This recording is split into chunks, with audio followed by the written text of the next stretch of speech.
Hey, Star Wars fans and Rule the Galaxy fans. Believe it or not, it's Joe in the pilot seat. How many times have you heard that?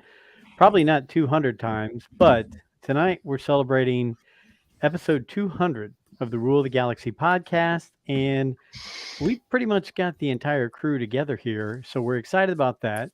There are others that will be joining us throughout the evening. It's going to be an extravaganza of guests and friends dropping by. But as always, you know where to follow us. I'll let DDoc say the magic beacon thing here in a minute, but Rule the Galaxy SW, Twitter, Instagram, just Rule the Galaxy on YouTube and Facebook. Rule the Galaxy SW at gmail.com and Rule the Galaxy podcast on TikTok. I tell you what, boys, we've got a lot of stuff going on. And before we got all the guests coming on, I just wanted to take a few moments because it's going to get rowdy and crazy with some of the next few people coming in here to just do a couple quick shout outs. First shout out is to you four right here, DDoc, Alfie, Nick, Brent, and there was no particular order. I was just reading who's in front of me here.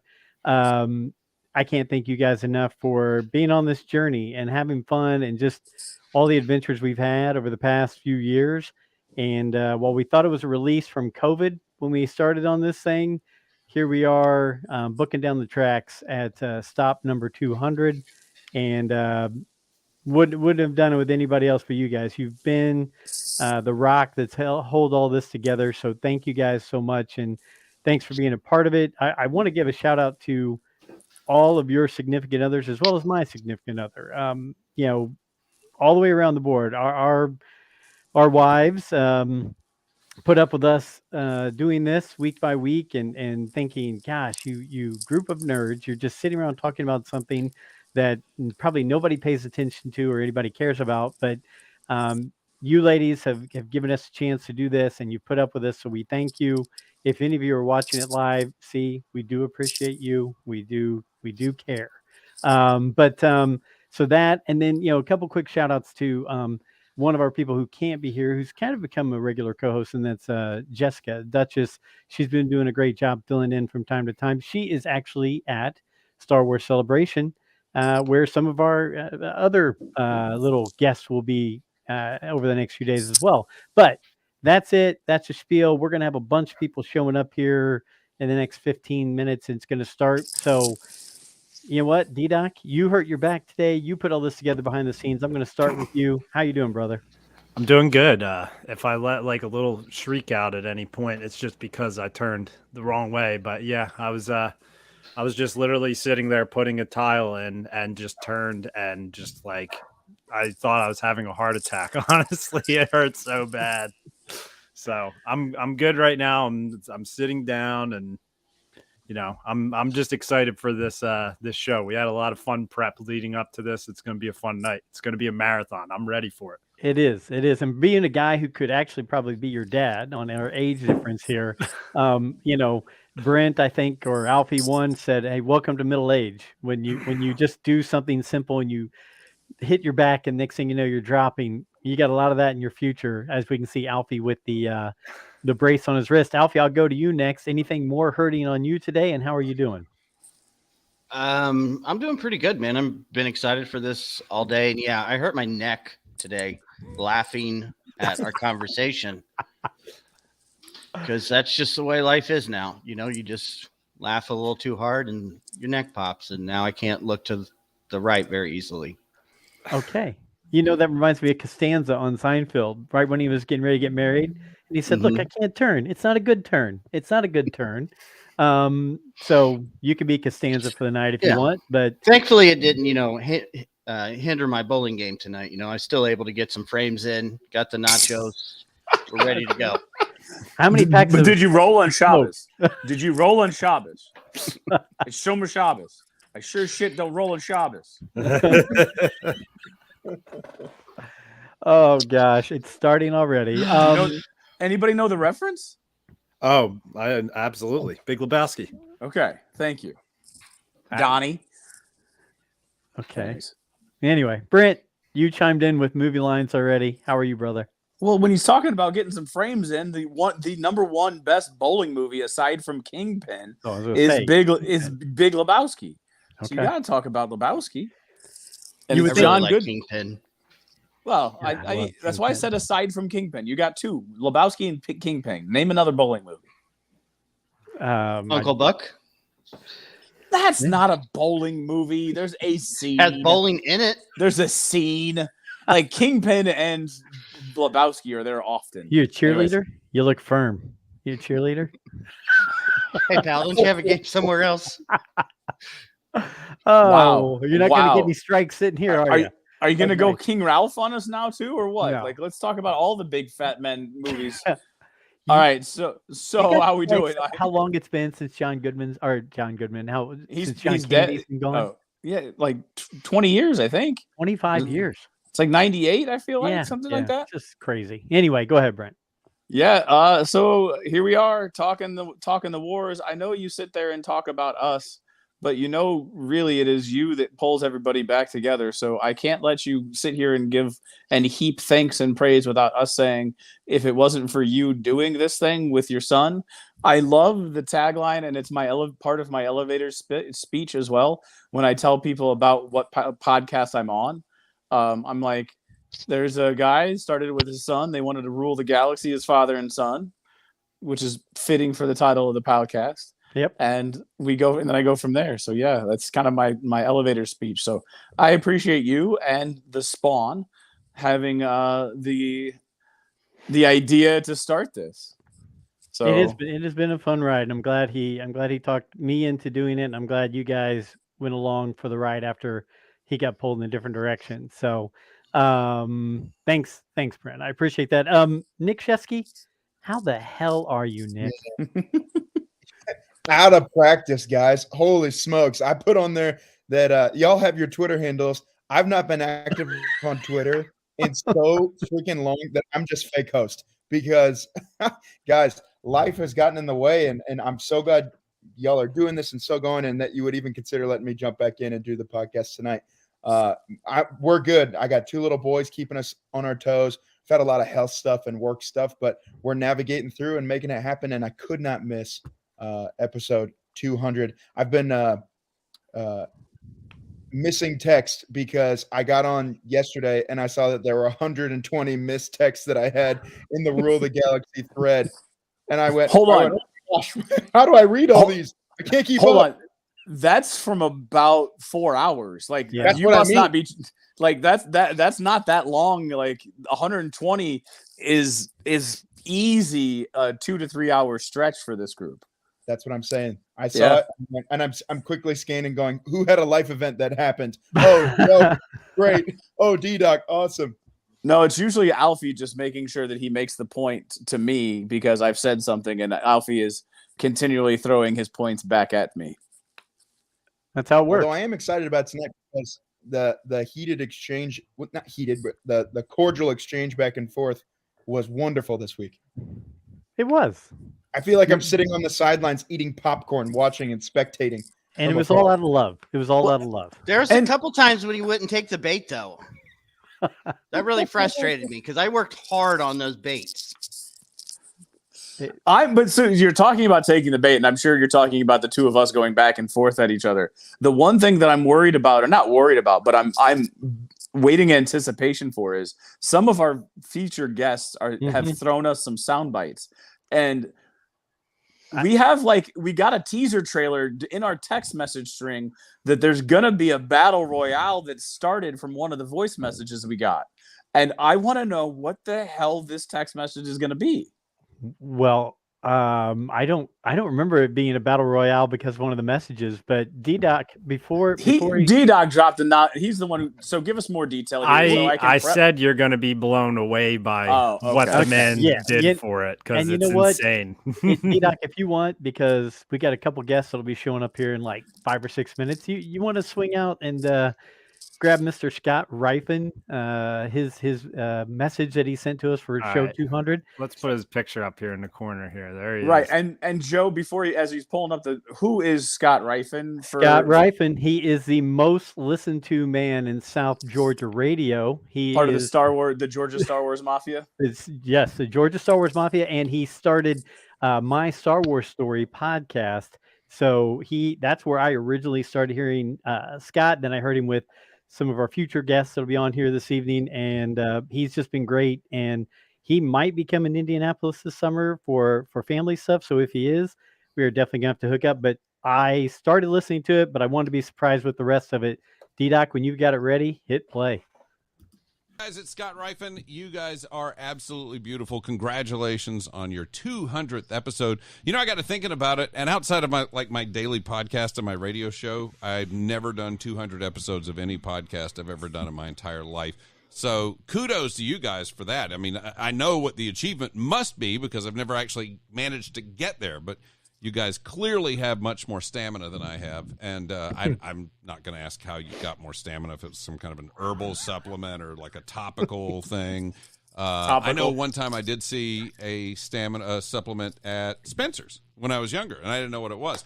But that doesn't have anything to do with Star Wars now, does it? Although, no, technically, yes, it does, because I go deep into my bizarre Star Wars mind and remember that one time I did buy a Star Wars action figure at a Spencer's. In Kingsport, Tennessee, at the Fort Henry Mall, I bought the Rebel indoor figure, and I was incensed because they were $3.99 like in 1983, but I couldn't find them at home, so I was like, all right, I'll take it. But anyway, you guys didn't want to hear any Gets of that. even better. I just want to tell you, Yeah.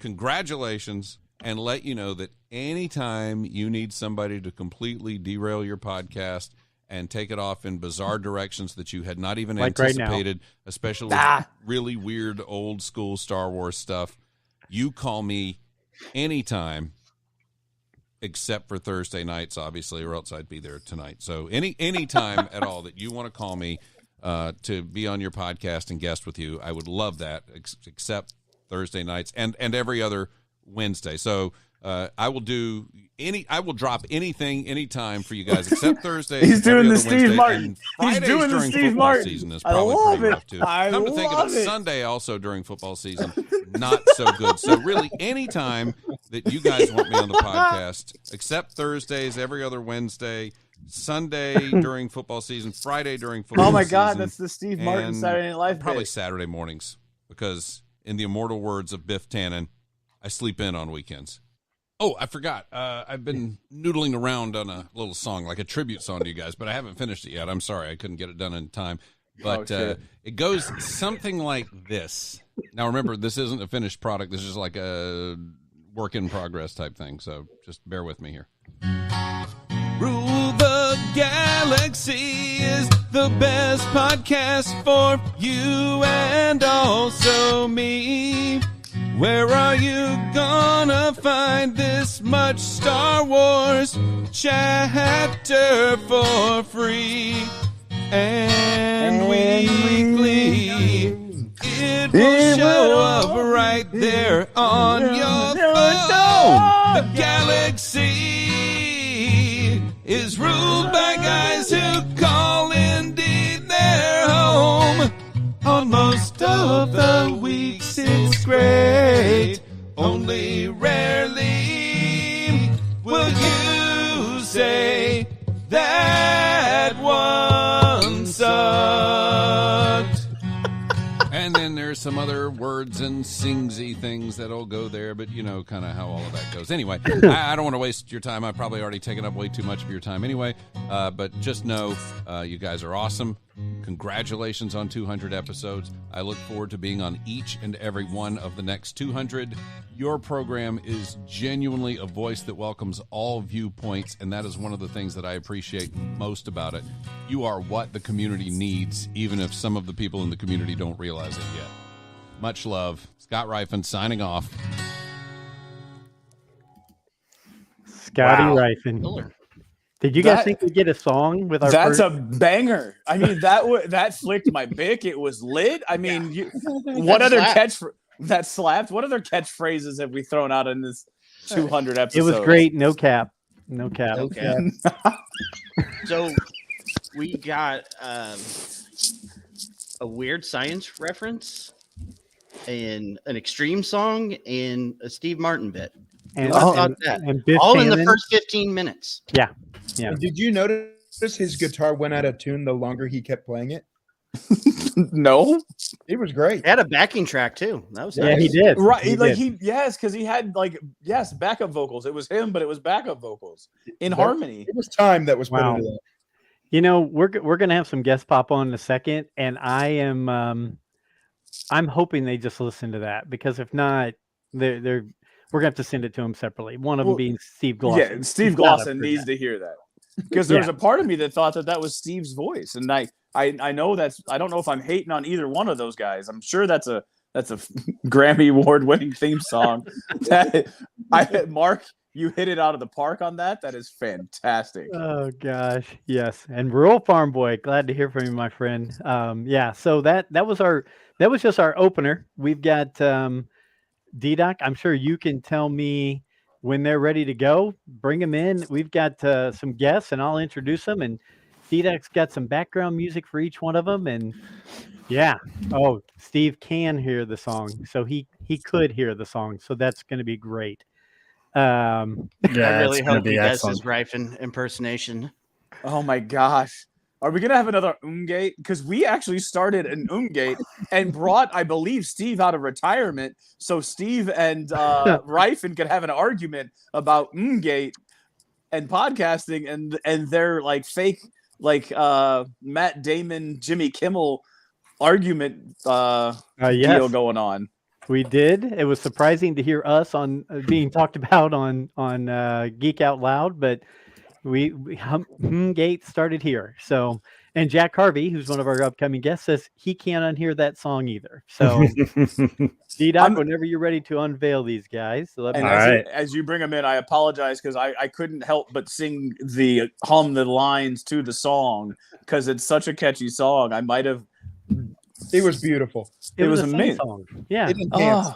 Oh man. and I am nerding out with the during this show. Yeah, he did his own harmonies and everything. So It was- here's our first intro song of the night.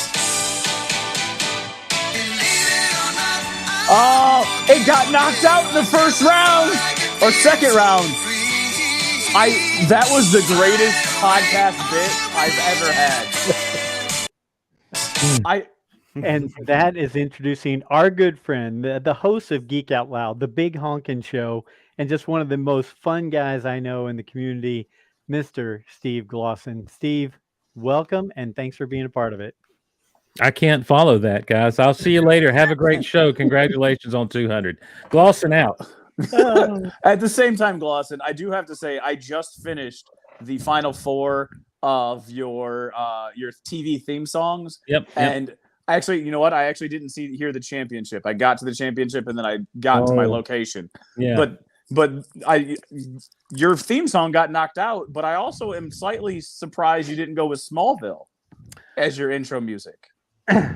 No, he complained enough about this one that I said I have to pull this one out as his theme song. I was like, it was hitting the nerve during It the hurt. intro. It hurt. It was a hard loss for old greatest American. But now listen, when you listen to that Dallas theme slaps. And there's a lot happening in the orchestra on a Star Wars podcast. We're talking about the Dallas theme song, by the way. Oh, And that is why I am the official derailer. But yeah, that Dallas theme there are special things happening in the theme to the hit TV series Dallas. And so I came to accept it.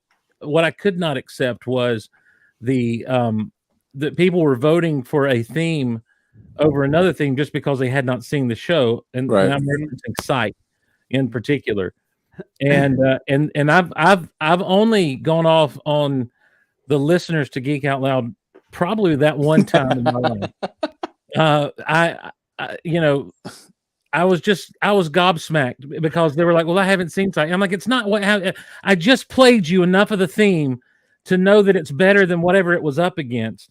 And then I'm like, "You know what? Stop." For 15 years, I've been podcasting, and for 15 years, I've actually gone and listened to you guys say, well, you need to watch this, you need to watch this. And I come back and say, well, it's not really good. And you're like, you got to give it to like the 5th episode. You got to give it to the 2nd season, sometimes even as much as the 3rd season. And I'm like, this show is good from the get-go.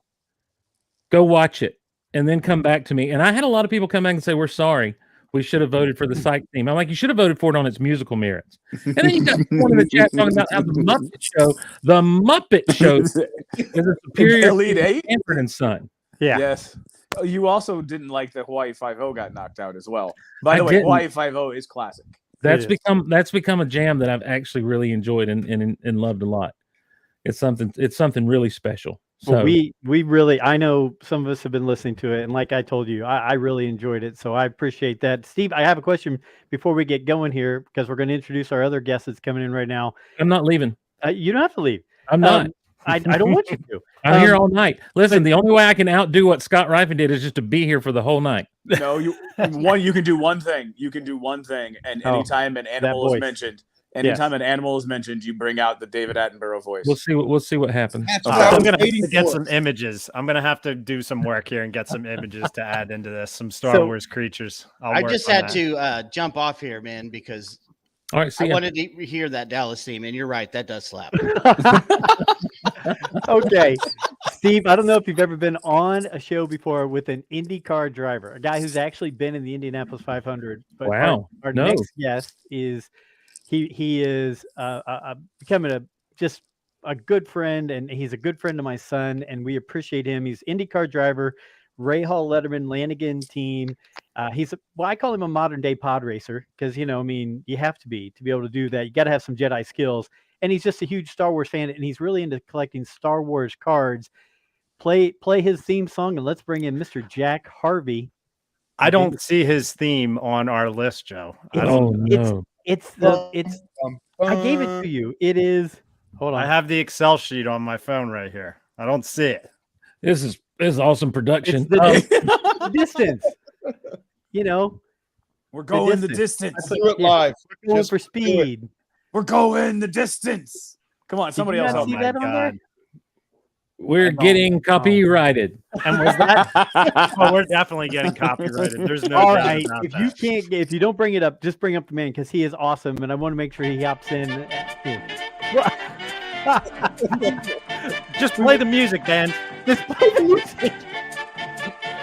Somehow the Gray Jedi gets the Cantina song. So, Jack Harvey, welcome to the show. I'm glad you could stop in here for a while. Steve's not leaving, but I'm glad you're here for a little while to be a part of the 200th episode. How are you doing, sir?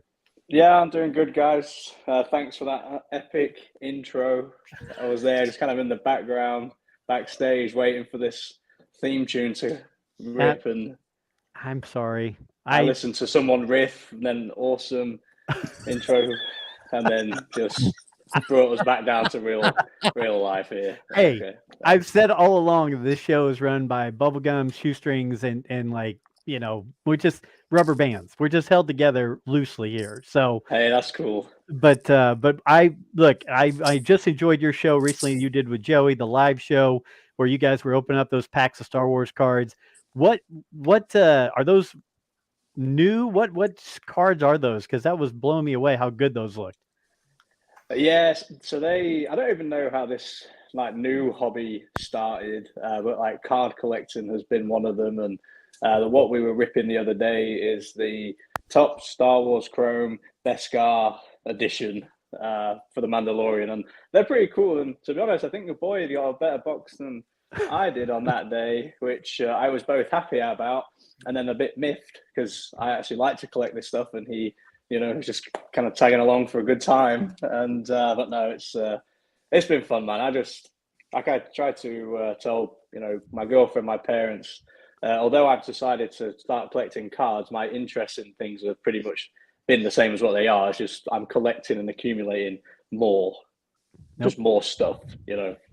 You do that, and then all of a sudden, you get married, you have kids, and unless you're Alfie, then you get rid of a lot of stuff. But Alfie now has an entire barn that he's continued to collect. So It gives smart, me man. so much anxiety to see it all out like that. Yeah. I had no idea.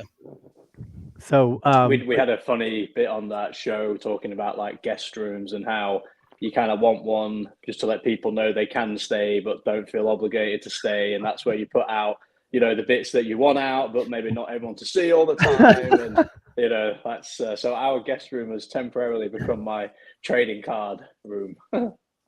that's perfectly fine. Do you have a race coming? I know we're going to talk about, and I'm going to see you down at the track during the month of May. Do you have a race coming up? You guys were just in Texas. What's the next thing on your agenda? So we got this weekend off, and then we actually head out to the West Coast and go to Long Beach. So, I mean, I love that track. It's really cool. I tried to find a few local card shops to stop in, but the thing that I'm most annoyed about, did you know that Star Wars Celebration is in London this week? Yeah. Like, I didn't realize it was in London, because had I have known that, I probably would have tried to fly back for it. I think you can still pull it off. I mean, Ray Hall's team, they could probably put you on the private jet and get you over there, right? Yeah, I'll call Bobby now and be like, Bobby, send a plane. I got to go Star Wars Celebration. Don't ask any questions. Just let's make it happen, okay? Okay. Well, I tell you what, you were on the show here tonight with a good friend of ours here, Steve Glosson. I don't know if you've ever checked out his podcast. I know you've been on ours. I know you've listened to ours. Have you ever checked out Geek Out Loud podcast?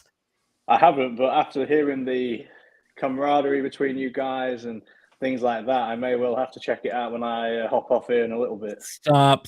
Listen, you don't feel obligated. It'll be a waste of your time. You've got better things to do. You've got a strong selling point. Well, I will tell you that one of the things about Steve's show is it gets you into other things you didn't know you were interested in, like Marvel and DC and all this. DC kind of. Kinda. Marvel for sure. Okay. DC kind of. Okay. Hold up a second. Yeah, that's Let's a see bother. that. Yeah, What? What? And that Oh, was nice. actually, that wasn't. I put my hat on for you guys, but I didn't. This was something I was literally just drinking out of. So That's gorgeous. thanks. Jack, back before the Find one. back before the pandemic, a friend of mine and I, because it was easy to buy like vintage cards, like non-sports cards. And so we were buying boxes of like Batman, 89. We did a box of Superman. We did a box of Superman 2. We did a box of Return of the Jedi, second series Return of the Jedi cards, and Awesome.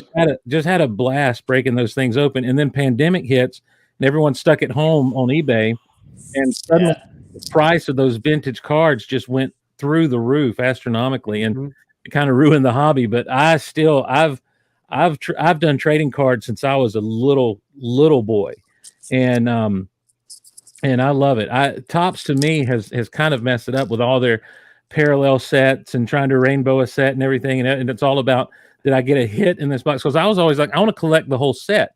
Sure. And then you come along and find out, oh, we've got red cards, blue cards, green cards. Here's the silver card. It's one of 500.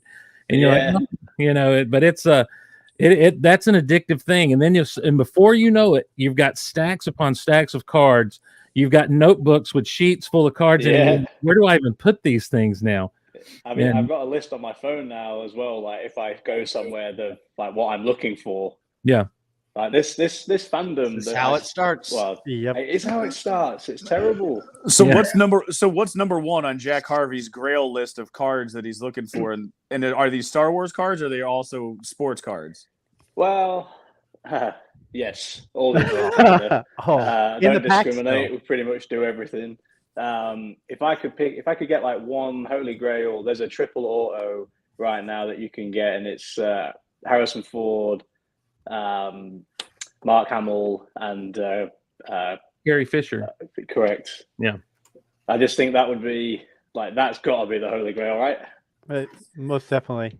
And then it's been fun because, as you were talking about, I'm happy at the entry point that I've got in at this hobby, because it's not at the peak, and it certainly feels like it's fallen off a little bit. But man, there's so many different sets, there's so many different companies, and for me, it started out with Formula One cars, and then obviously Star Wars and a bit of Marvel. Then you start dabbling in them, and you're like, okay, well, this is Star Wars Chrome black. This is Mandalorian Chrome Beskar edition. And this is just Exactly. non-chrome. And you're like, it's the first time in a long time I really felt like a fish out of water. I went to the card shop and I was like, educate me. There you So- go. Do you have the C3PO boner card? Oh my gosh. Well, no, but I have a feeling You Steve get- does. if you get your hands on it, that's worth some money. You may want to What consider a- selling that. What a terrible way to put it, though. By the way, Well, I actually just was listening to that book from Anthony Daniels, and I texted the guys and I said, I just listened to this twice. Am I hearing it right that someone edited that into a That's how I card? felt just then. I'm like, wait, we're not about to have a language like barrier here, miscommunication, are we? so this is the box of Superman cards we open, and like Nice. vintage cards boxes that have been left over usually have a big black streak across them. And if we hadn't opened this thing, I wouldn't be rich right now, but I wouldn't be as broke as I am. It's, Let me see if I can find that card. I do have that card. Let me see if I can find it. You got the 3PO card? Yeah. Oh goodness. what? That's cool. Well, Jack, we as we have Steve do his searching there. Do you guys have any other questions for Jack while Steve's doing some searching here?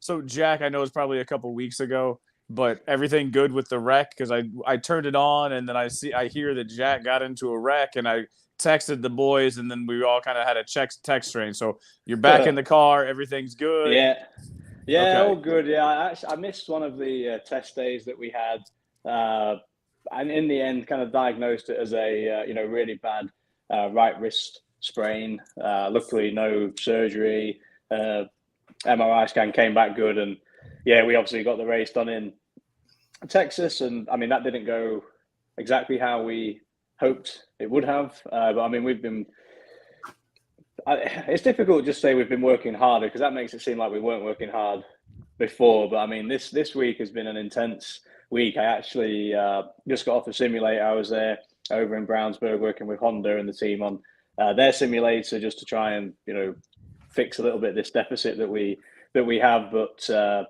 yeah, I mean, wrist and everything's doing like really well now. So I mean, we're going to have like one thing to worry about. We don't need like 10 other things. So that was pretty grateful about that. So it wasn't Sebulba throwing a loose part out at you that caused it with your pod racing? No, I mean, I got to say, it didn't help when that car hit the barrier and then bounced back on track. That felt like kind of an unnecessary thing for us all to go through. But yeah, we talked about it on the show. I mean, it's my favorite Lego set. It's one of my favorite scenes in Star Wars. Pretty much got me into racing. I think just the pod racing. I'm here for it. I just love it. I feel like they on like an episode of like one of the spin-offs. I feel like that's a fun episode to like Did you watch Bad Batch? Did you see the Bad Batch of riot racing? That's kind of pod racing. It was not. That's kind of pod racing. So it didn't quite live up to the pod racing from episode 1. Like, so from your point of view. So I actually got to say, I like the Bad Batch.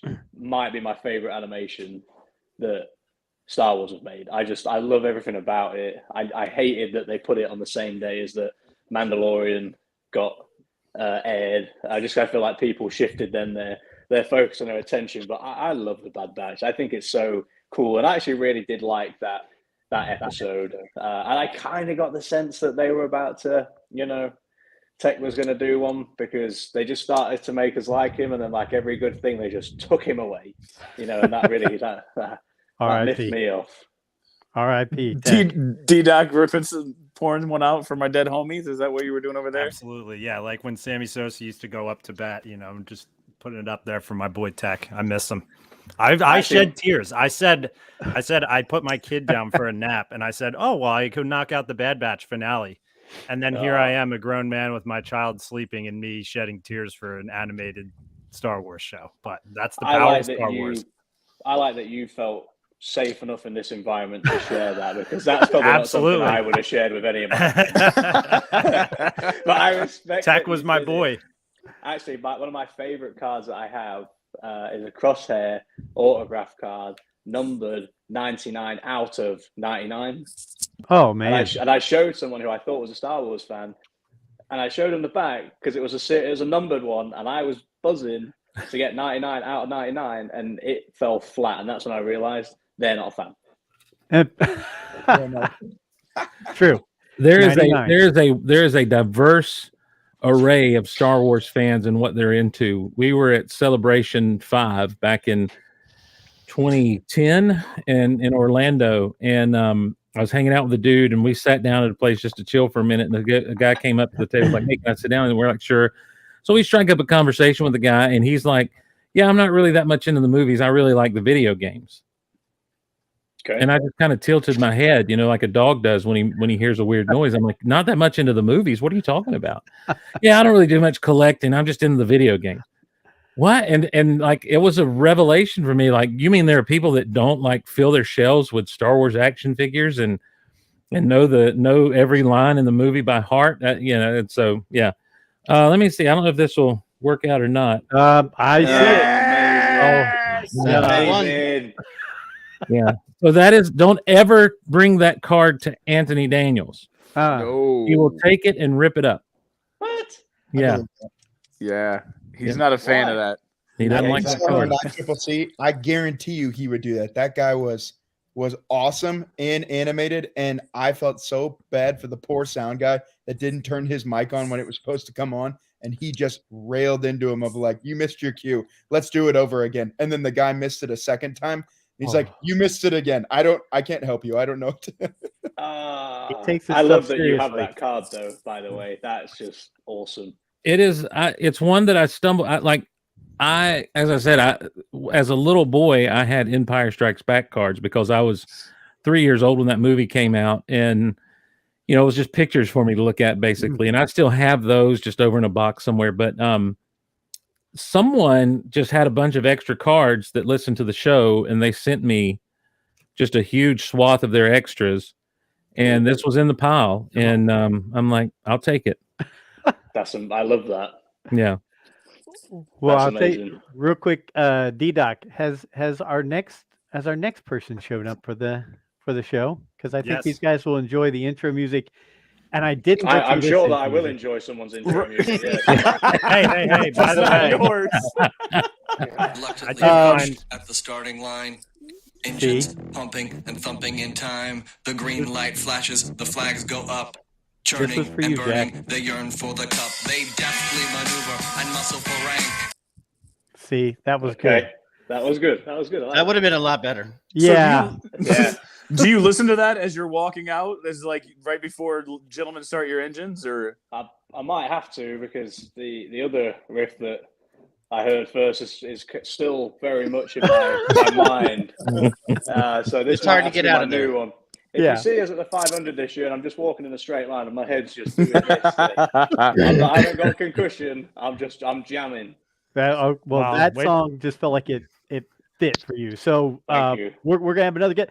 Jack, you can go whenever you need. You don't however much time you've got, you can stay. Yeah, whatever. well, actually, I got to shoot off, guys. But Yeah. so I just want to say congratulations to all of you on 200 episodes. I mean, that's just such a unbelievable achievement. It's a huge time commitment. I get that. So I want to say congratulations to you guys. Congrats to your significant others for tolerating this as well as they do. Clearly, I love this community. I love that you guys have, kind of graciously let me join it in whether it's for just Star Wars trivia, cards, whatever. Really, I appreciate you all.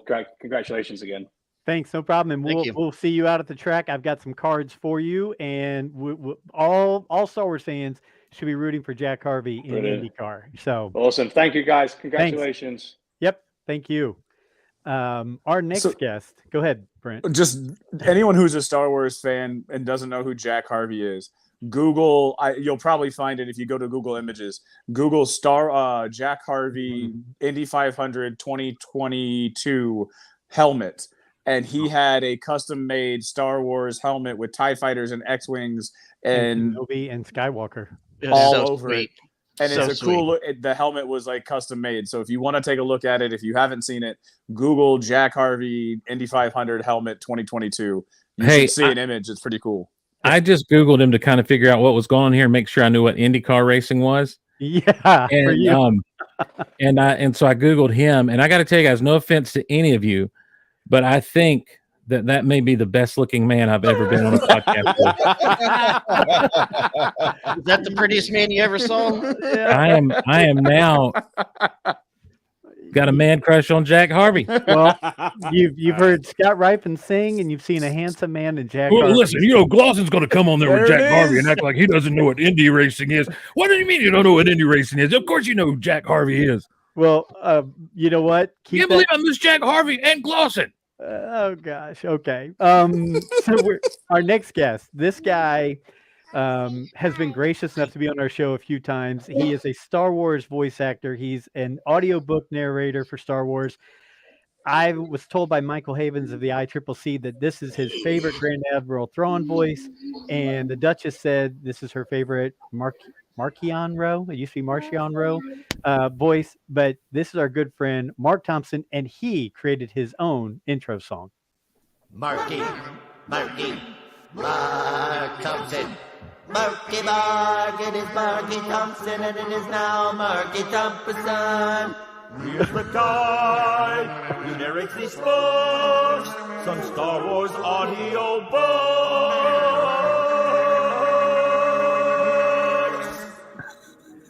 Wow. Hey. That was intense. I loved it. I don't know how many voices you had layered on top of each other, but it was awesome. Mark, how are you? I'm great. How are you? Thanks for having me. We're doing great. We're doing great. Mark, you've met most of us right here. Have you ever met Steve Glossen from Geek Out Loud? No, I have not. How are you doing, Steve? All right, Mark, how are you? Good to meet you, man. Thanks for being on our 200th episode. I'm officially taking over the podcast from these guys. Oh, that's awesome. So, wow. we're like, the junior, we're the minor league of podcast. Glossen over there has probably got 1,000 in with Geek Out Loud. Oh, but wow. no, it's a race to 300 now because I'm at 289, which means it's going to take me at least 3 years to hit those next 11 episodes. But Mark, thanks so much. I know you did a show with us recently with the Duchess leading the way. Yes. She was so excited to speak with you about all the High Republic and all the work you're doing. And I'm sorry we missed out. You were just in Indy. We didn't get a chance to meet sorry up. about that. Yeah. But how's everything going? And what's going on in the world of Mark Thompson? Things are going good. I've been kind of starting to hit the convention circuit a little bit for some of the anime stuff I've been doing. So I've been getting to meet some fans of some of the Pokemon and Yu-Gi-Oh stuff I do. And then I think the latest High Republic audiobook released yesterday, I believe, Cataclysm. Yep. And it's a really, really good one. It's super awesome. And Lydia Kang did that, and it's got some epic Jedi action in that, so that's been kind of fun, and things are going well. I'm excited to be here. Good. Well, we appreciate you being here on the 200th episode, and Michael Havens, who runs the ICCC. I got you two connected, the gentleman down in Nashville, and Thank you for that. no problem. When he was on our show a week or two back, he was like, "Wait a minute, I get all these guys on my coming to my convention. You've got Mark Thompson coming on your show?" And I was like, "Yeah." He goes, "How am I not getting Mark Thompson?" I was like, "Well, I'll give you his number if he says it's okay." But he was just like, "I want him at the ICCC." So it's really cool that we've formed a relationship, and you've been gracious enough to come on. And we've still got all your different intros and your bumpers that you created for us of your different voices. We appreciate that. And if I was better at this, I would be able to use them more in our show. So I will work on that. And D-Doc and my son Joey are going to help me make that more part of what we do when we go into and out of breaks and so forth. But what else besides Star Wars are you working on? What else is one, I'm surprised they didn't drag you all the way over to Star Wars Celebration in Europe. I know. I have major FOMO right now. I'm like dying. I have a couple buddies over there, and I'm going to be living through their Instagram feeds. But I would have loved it, but I didn't get an invitation, and I couldn't quite swing it on my own this year. So I got you. Boys, as usual, I take charge of the stuff and go. It's your show. Ask questions, any of you. Because of the intro, I'm just curious, how many different voices do you have in your head? Like, because not all audio narrators go through and create a voice for everything. You have voices for most of your characters. So do you have a number of voices that you've created over the years of doing these things? I have not tried to number them, but I know like on any given book, there's usually close to 80 or 90, between 60 and 90 characters. So, and obviously some of those are slight variations on other ones and things like that. But yeah, it's probably in the 100 to 150 range of, impersonations and little things and stuff like that. So, we've got another guy who does voices right here on the show. If we could talk him into it. I don't know, Mark, if you've heard of David Attenborough, who does the. Oh, of course. Could we have a dueling David Attenborough? Do you have a David Attenborough? Don't do this to me. I can try. Don't do this to me. Joey, don't do this to me. Joey. Okay. Listen, all right. This man is a professional. He is a professional. I am some schlub that sits behind a microphone in his freaking Star Wars room and just talks about random things and tries to make people laugh. Do not do this to me. It'll still work, Steve. It'll still work. Mark, I've got a question. I love the medium of audiobooks. It's become kind of my preferred way to read. Oh, cool. And I always find myself wondering, what is the general amount of time it takes to get one of these recorded and finished up as far as your part goes? I know with Star Wars audio, a lot of times they'll do a lot of production elements afterwards, but with your reading of the book, sitting down from start to finish, how much time is spent in the studio doing that for you?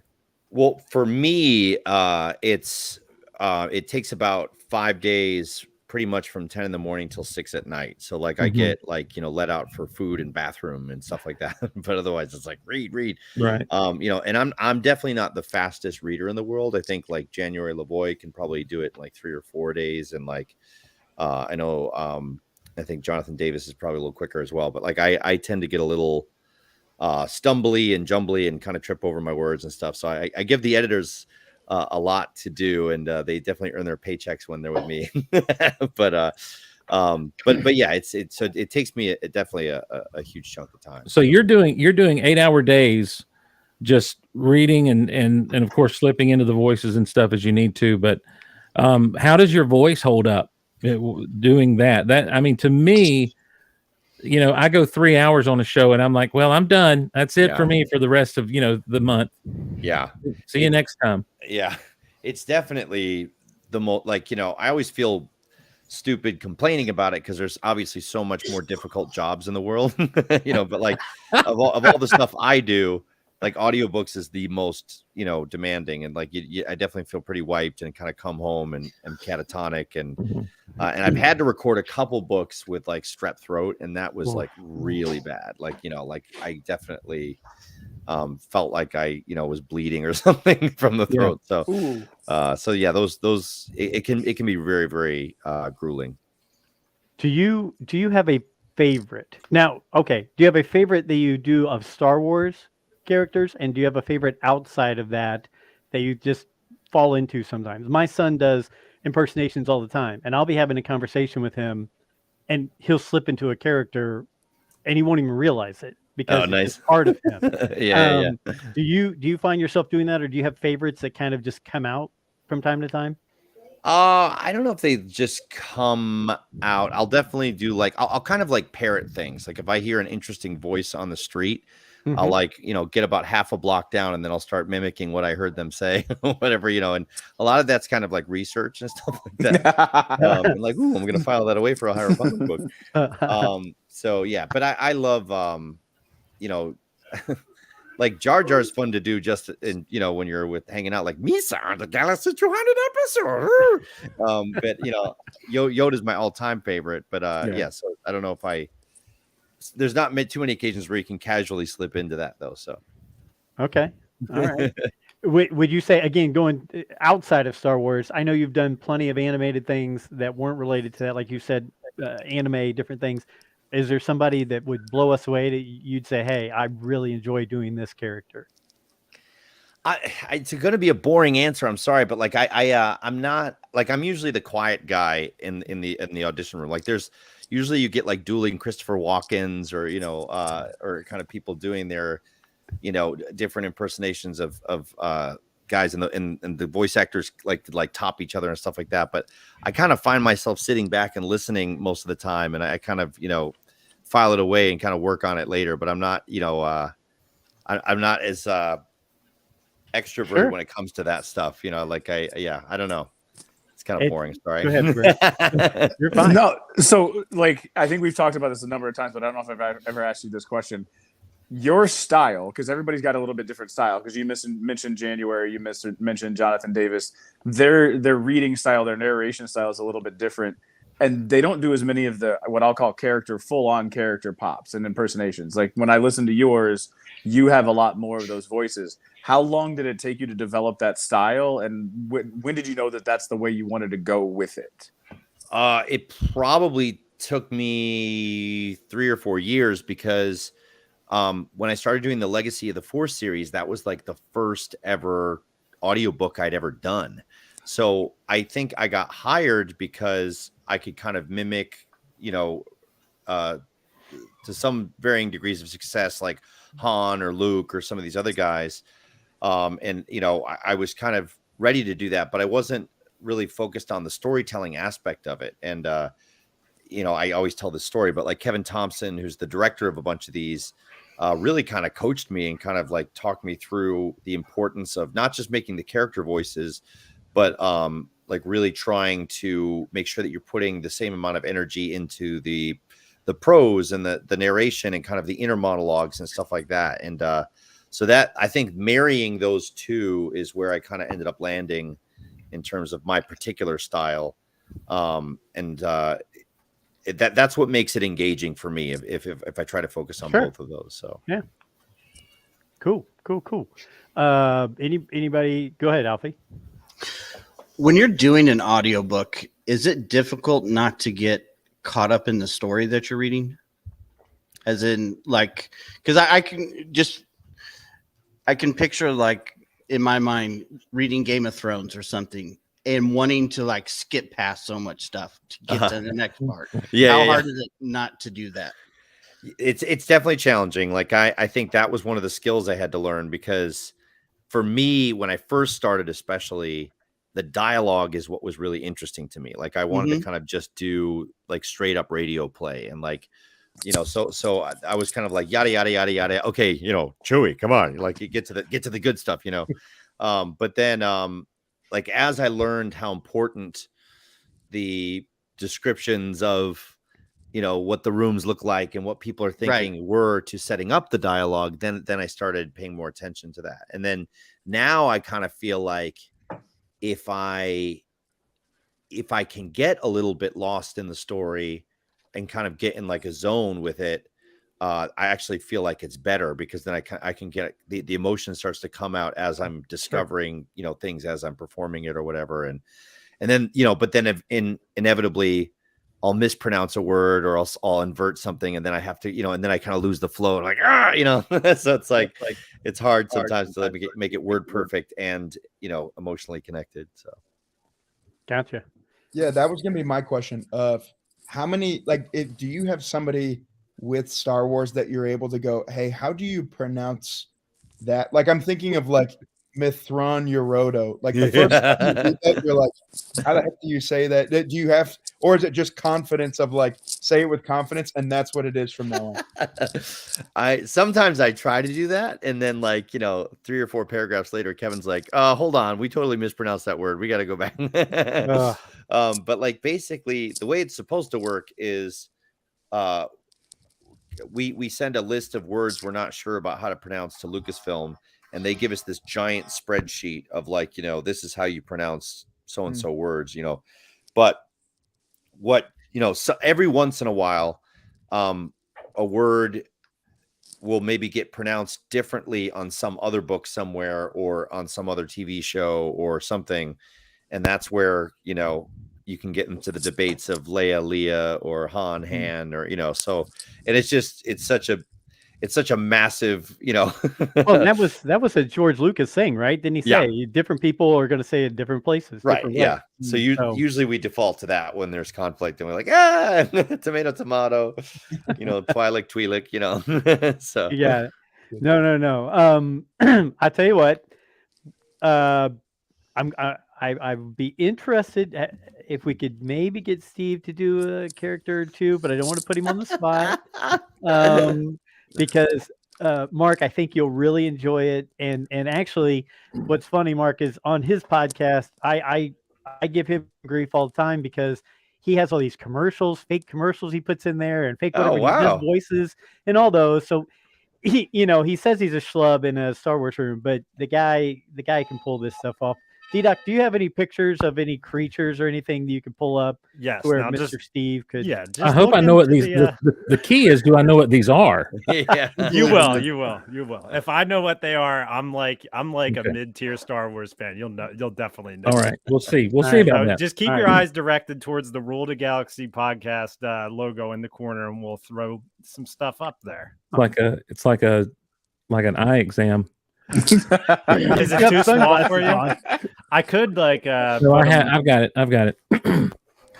Across the sands of Tatooine comes the bantha. This furry, lovable creature gives birth to some of the greatest riders of our time, but be careful. They always ride in single file to hide their numbers.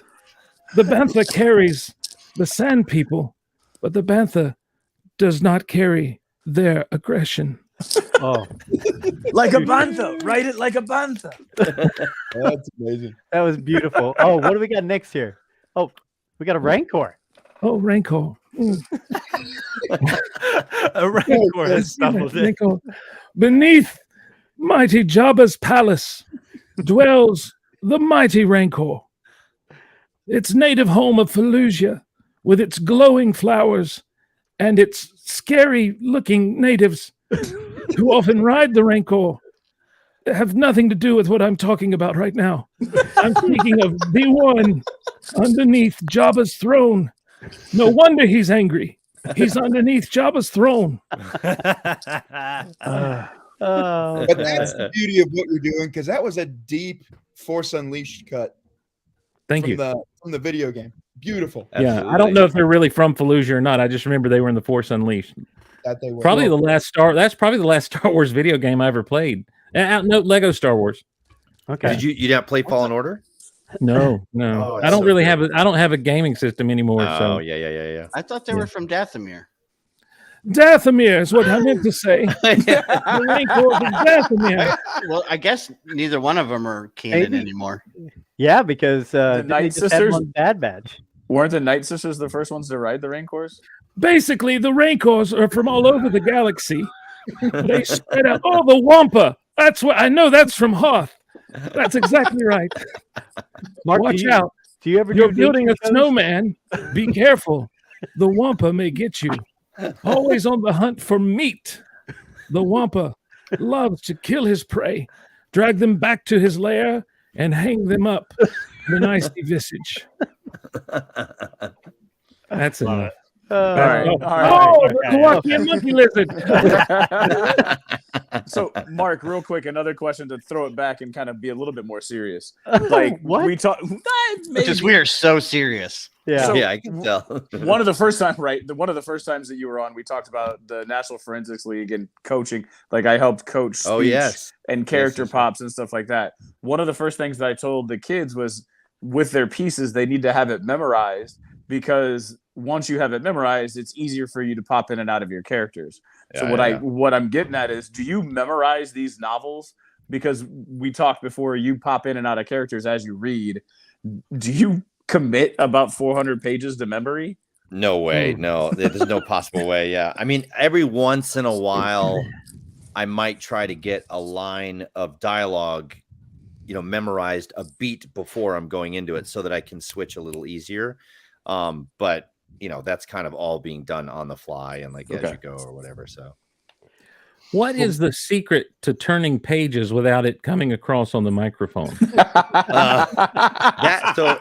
That used to be a major issue. Like that. I guess you have. I'm sorry. I guess you swipe nowadays. Yeah, now it's iPad. Yeah. So okay. Now it's like like your fingernail or. I'd heard in talking with people like James Arnold Taylor and Ashley Eckstein, and I got to interact with some of the folks from like the Clone Wars and stuff. They would always talk about, I had to learn how to turn the pages of the script without it, sounding on the mic. And so they never explained what that process was. Yeah. It's like, like if you're doing it with someone else in the booth, like you try to turn the page while they're speaking so that, it's on your mic, but you'd have to do it like very slowly. And like, sometimes you like pick it up, finish the page and then put it down. And, so. Well, hey, Mark, I appreciate you hopping on. I know you had a little time to share with us tonight on this. We've got a couple recordings from some people we're going to play here next, and then we've got some fans of the show and listeners of the show who we just want to share some time with. Thanks again. We appreciate you being a part of it and coming on here. And we hope we get to run into you in person fairly soon and not miss out on these opportunities. And if anything else, nothing else, we can count on a year from now meeting down at the ICCC in Nashville. Yes, now that thank you. Michael Havens has you hooked up. Yeah. So no, that would be awesome. So but I appreciate it, sir. We're gonna play some other things here. Thanks you coming. Thanks for always being a part of the show. And you can count on this group always going and getting those audiobooks. Because I appreciate it, guys. Congratulations on the 200th episode. That's really awesome. You got it. Thanks, Mark. See you guys tonight. Yep. D-Doc, while we're getting ready to bring on our good friend Willie Harms, do you have Ryan McGee's? I need to say something real quick. I need to say something. Listen.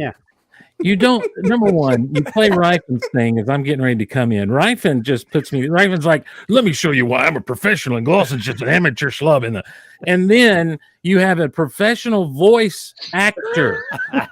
He loved it. The show. And you're like, dude, you're crappy David Attenborough, Steve. Do that. Thanks, guys.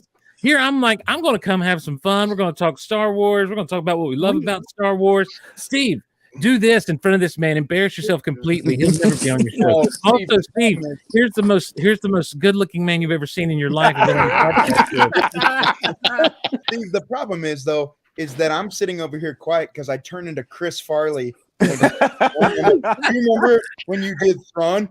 That was Mark, remember when you read the Heir to the Empire book on that? That was awesome.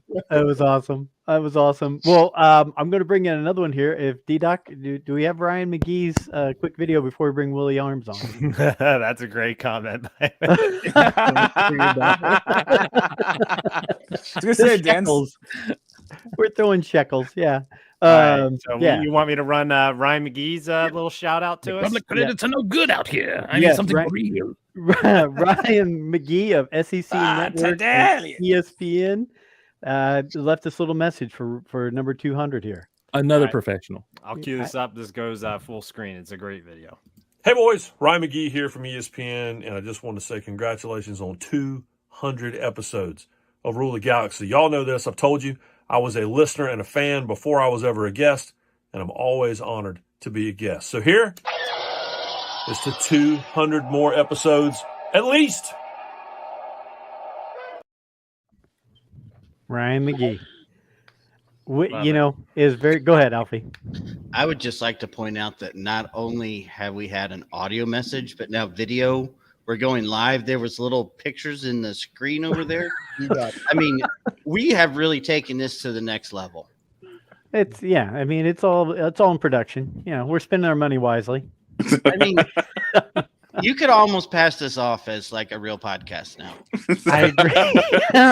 It only took us 200 episodes to get to this level, though. Hey, real quick, 200, and we finally got it. We hit our. But no, wait a minute. Hold on. But let's just keep you humble for a second.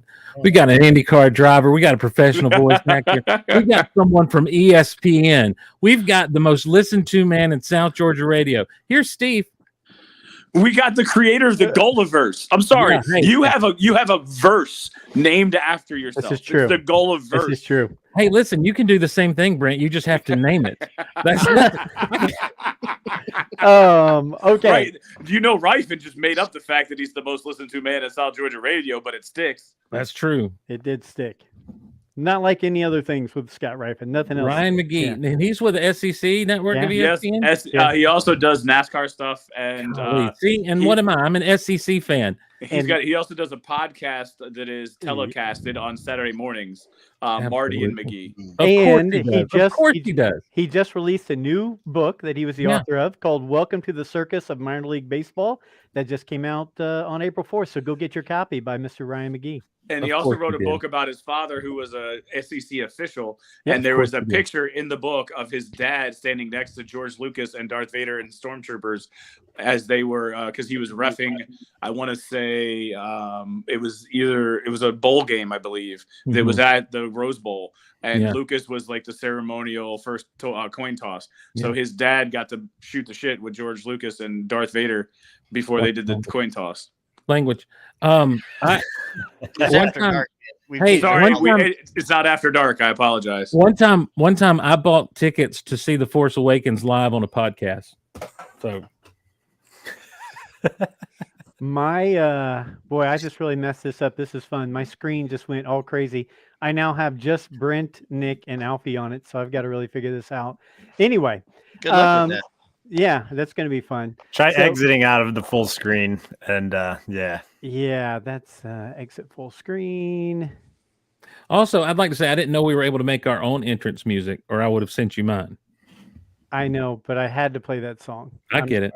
Hey, we've got Mr. Willie Harms, a great follower of the show, great guy who took care of us at the ICCC last year and got us into one of the shows with the Clone Wars characters, and we wanted to bring him on because we just like Willie a lot, and he knew Brent right away when he saw him at the ICCC last year. So, D-Doc, you got Willie's music and get Willie on here?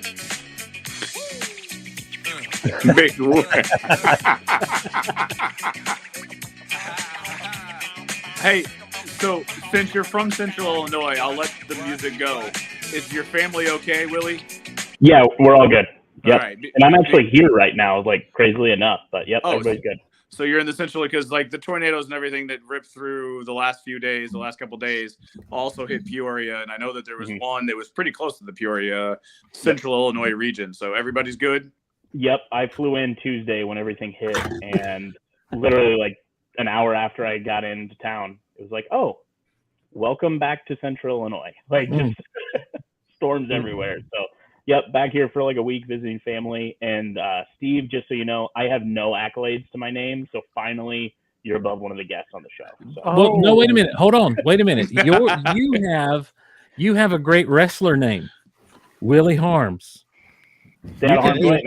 You could totally be a heel, you know, and Willie Harms. Also, let me just say, speaking of things that slap, man, that Will Smith song was awesome.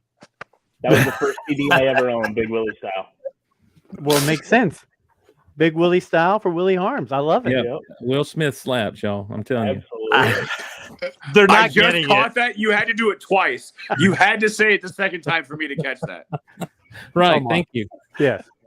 I looked around the room after that joke, and I was like, come on, guys. I'm not leaving. I'm here all night. I'm not leaving. We don't want you to leave, see? So Willie around the world. Willie, I tell you what, it was great to meet you face to face. Right around a year ago, down at ICCC, and you know, we got to hang out with you. Me, you, Nick, and your friend, and I apologize, I'm forgetting his name right now. Brian. We got to sit right there and watch Ashley Eckstein, Matt Lanter, James Arnold Taylor, and Anna Graves cover everything about the Clone Wars, and that was fantastic. Now, I say that, but you know, Steve has interacted with them and done some things. So, you know, he acts like he's this lowly person, but he's actually, you know, I'm just really good at riding coattails. Oh, absolutely. No, that was a blast. That's like a core memory for me now. It's just like being able to do that. That was my first like Star Wars event.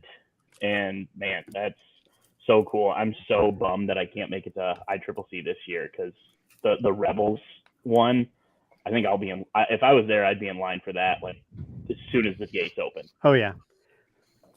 Really, were the Rule of the Galaxy guys the first celebrities you ever met in person? No, so I've done radio before, so I've met Did you see? Did you see how he didn't hesitate to say no? No, no, Steve. No. Celebrities is a very big word that you're using there, Steve. No. I speaking of like bad impressions, I worked for a country radio station back in the day. Of course, and you I met Brantley Gilbert backstage, and you guys hear my voice for some reason. Like I got a normal voice. I met him.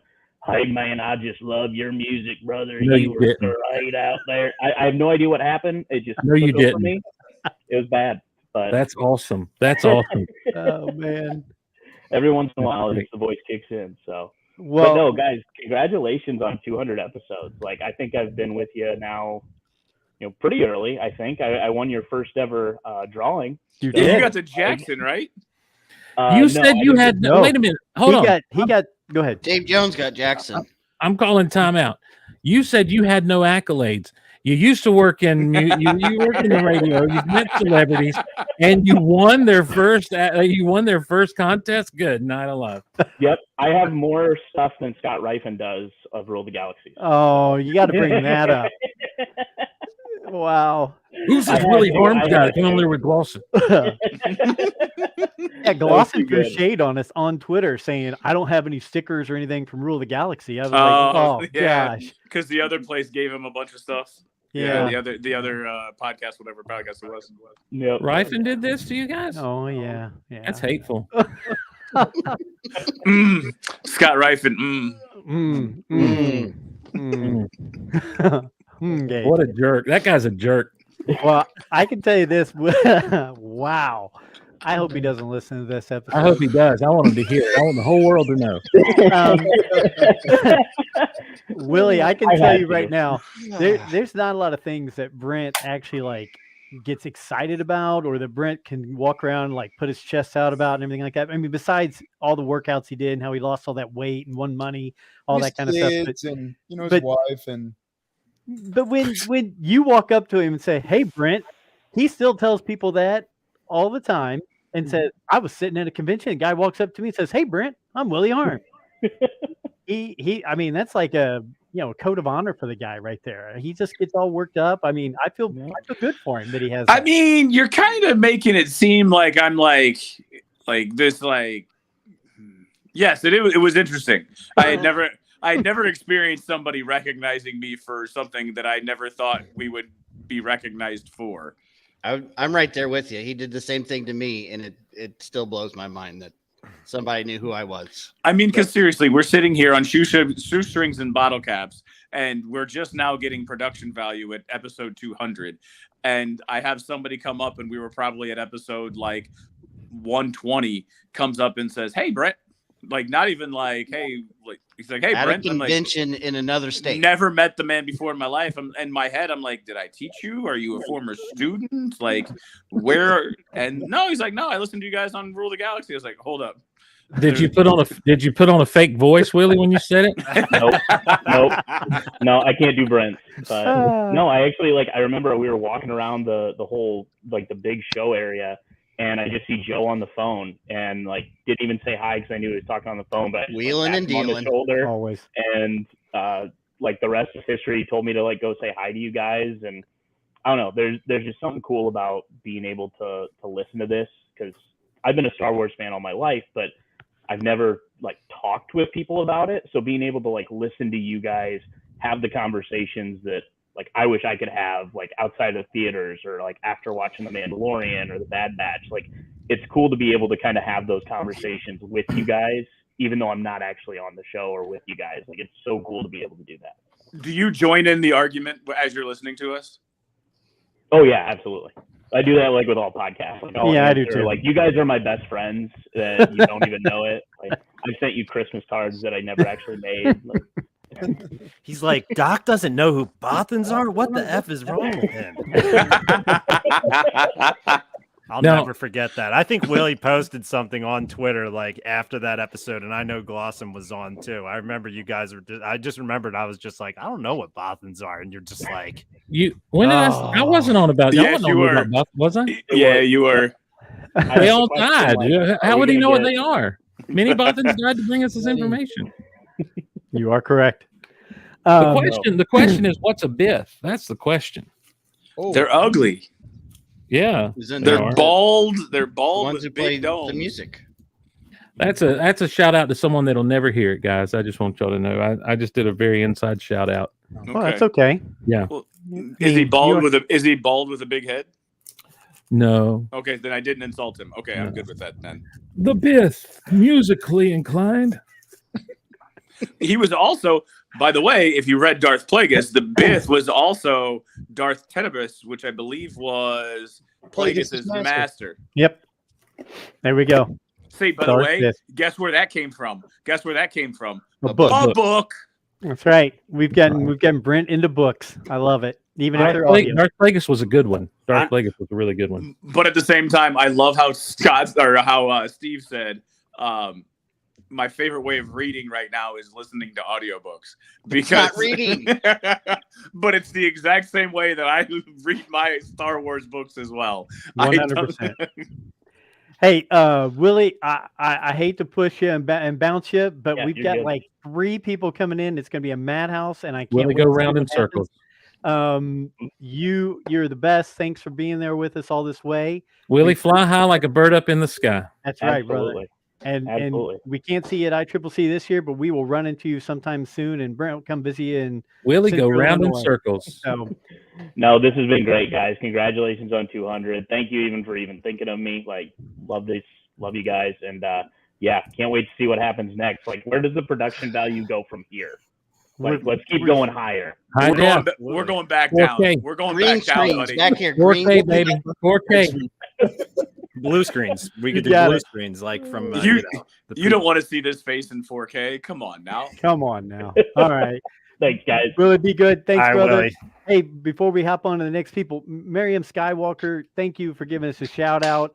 Glad you're back involved with the community. I know Me too. some things that pulled you away, and appreciate you being back out there and always listening to us. And thanks for doing that. And hope everything's going well with you. And thanks for listening and being a part of the show. So we really appreciate that. The next little segment here is going to get a little crazy, a little We hairy. have segments. Yeah, yeah. Alfie, he sent me a spreadsheet of tonight. Trust me. And it's all Spreadsheet. That is Steve. so Joe. Steve, do you use a Joe. spreadsheet for your show? It's seriously so Joe, but can he hold himself to it? Is the question. I used a stop talking. spreadsheet for the brackets that I did, but other than that, no. Okay. All right. Joe was like, I got something I'm working on here. I can throw it over to you. And then I brought it up on my screen and I was like, holy shit, I can't show up. Language. It's, yeah, language. I'm Not glad the I'm not the only F-dollars. one. I'm glad I'm not the only one that got the language call on it. And I'm waiting for the cartoon bracket, by the way, Steve. Yeah. That is. Listen, I had so much fun doing the TV themes. I'm thinking about doing April Madness instead of March Madness and rolling through the cartoons. I just got to figure out how to get them all seated and how to do and the divisions and stuff. I just can't wait just to hear some of the ones that I haven't heard in a while, like Actual Mask. cartoons or theme songs. The theme songs, the cartoon opening themes. Yeah. Yeah. Now Like Mask. Brent.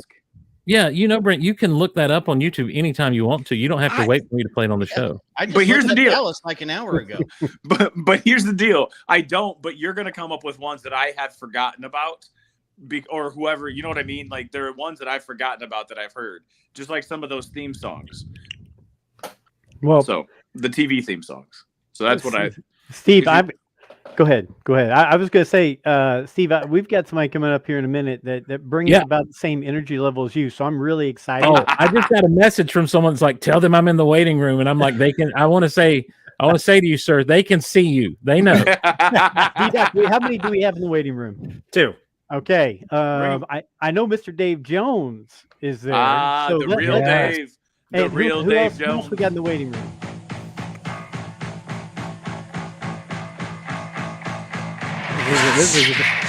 He's number 7 on his jersey.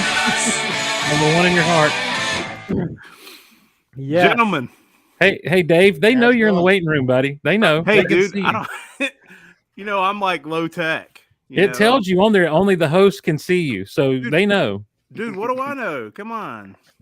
I'm sorry. I don't mean to bring. Listen, Dave. I'm sorry. What I'm doing right now is projecting what they've done to me all night onto you. I got So you. I apologize. Well, Well, I want to tell you guys how committed I am. I just got out of the car.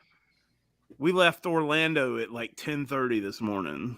Oh man! With my two children, we were at Disney. We just did a couple of days, and we had to stop at Buc-ee's on the way home. Yes, you did. You gotta believe it. Did you get some beaver nuggets, Dave? Did you get beaver nuggets? No, I got the jerky though. Dude, beaver nuggets are the jam. Yeah, I saw them sitting over there, but then I grabbed the jerky. I saw the ghost. Hey, Dave, come up to Rome and let's do a toy hunt. Okay. And let's go up to Calhoun. I'll take you up to Calhoun to that Buc-ee's, and we'll get some beaver nuggets, and I'll force feed you some. Sweet, we'll do it. So you're rocking the Superman tonight, and I'm rocking the. Yes, I've got that same shirt, Dave. Hey, when you come up, let's wear this. I'll wear that shirt. You wear that shirt, and we'll twin all day long. Let's do it. Guys, one of my favorite things to do is to make Dave Jones laugh. I just want y'all to know. So let's do it. Good laugh, gentlemen. How are you? We're doing great, Dave. Thanks for being a part of. Thanks for just being a part of what we've been doing for the past few years. You comment. You always join in on what we're talking about and everything like that, and we really appreciate it. So thanks for being there. You guys are like one of my favorite podcasts. I mean, seriously, it's and you guys are so consistent. I love it. I freaking love it. The Gullivers just chop lever. You just what is this? He's gonna kick you out of the South Georgia Mafia. Star Wars Mafia. I know. I'm only an associate. I'm not even a made member. Oh gosh. Oh gosh. Well, hey, Dave, stick right there because we have one more guest, and it just so happens to be my baby brother who I got hooked on Star Wars and who was one of our original guests. Roll that theme music, D-Doc.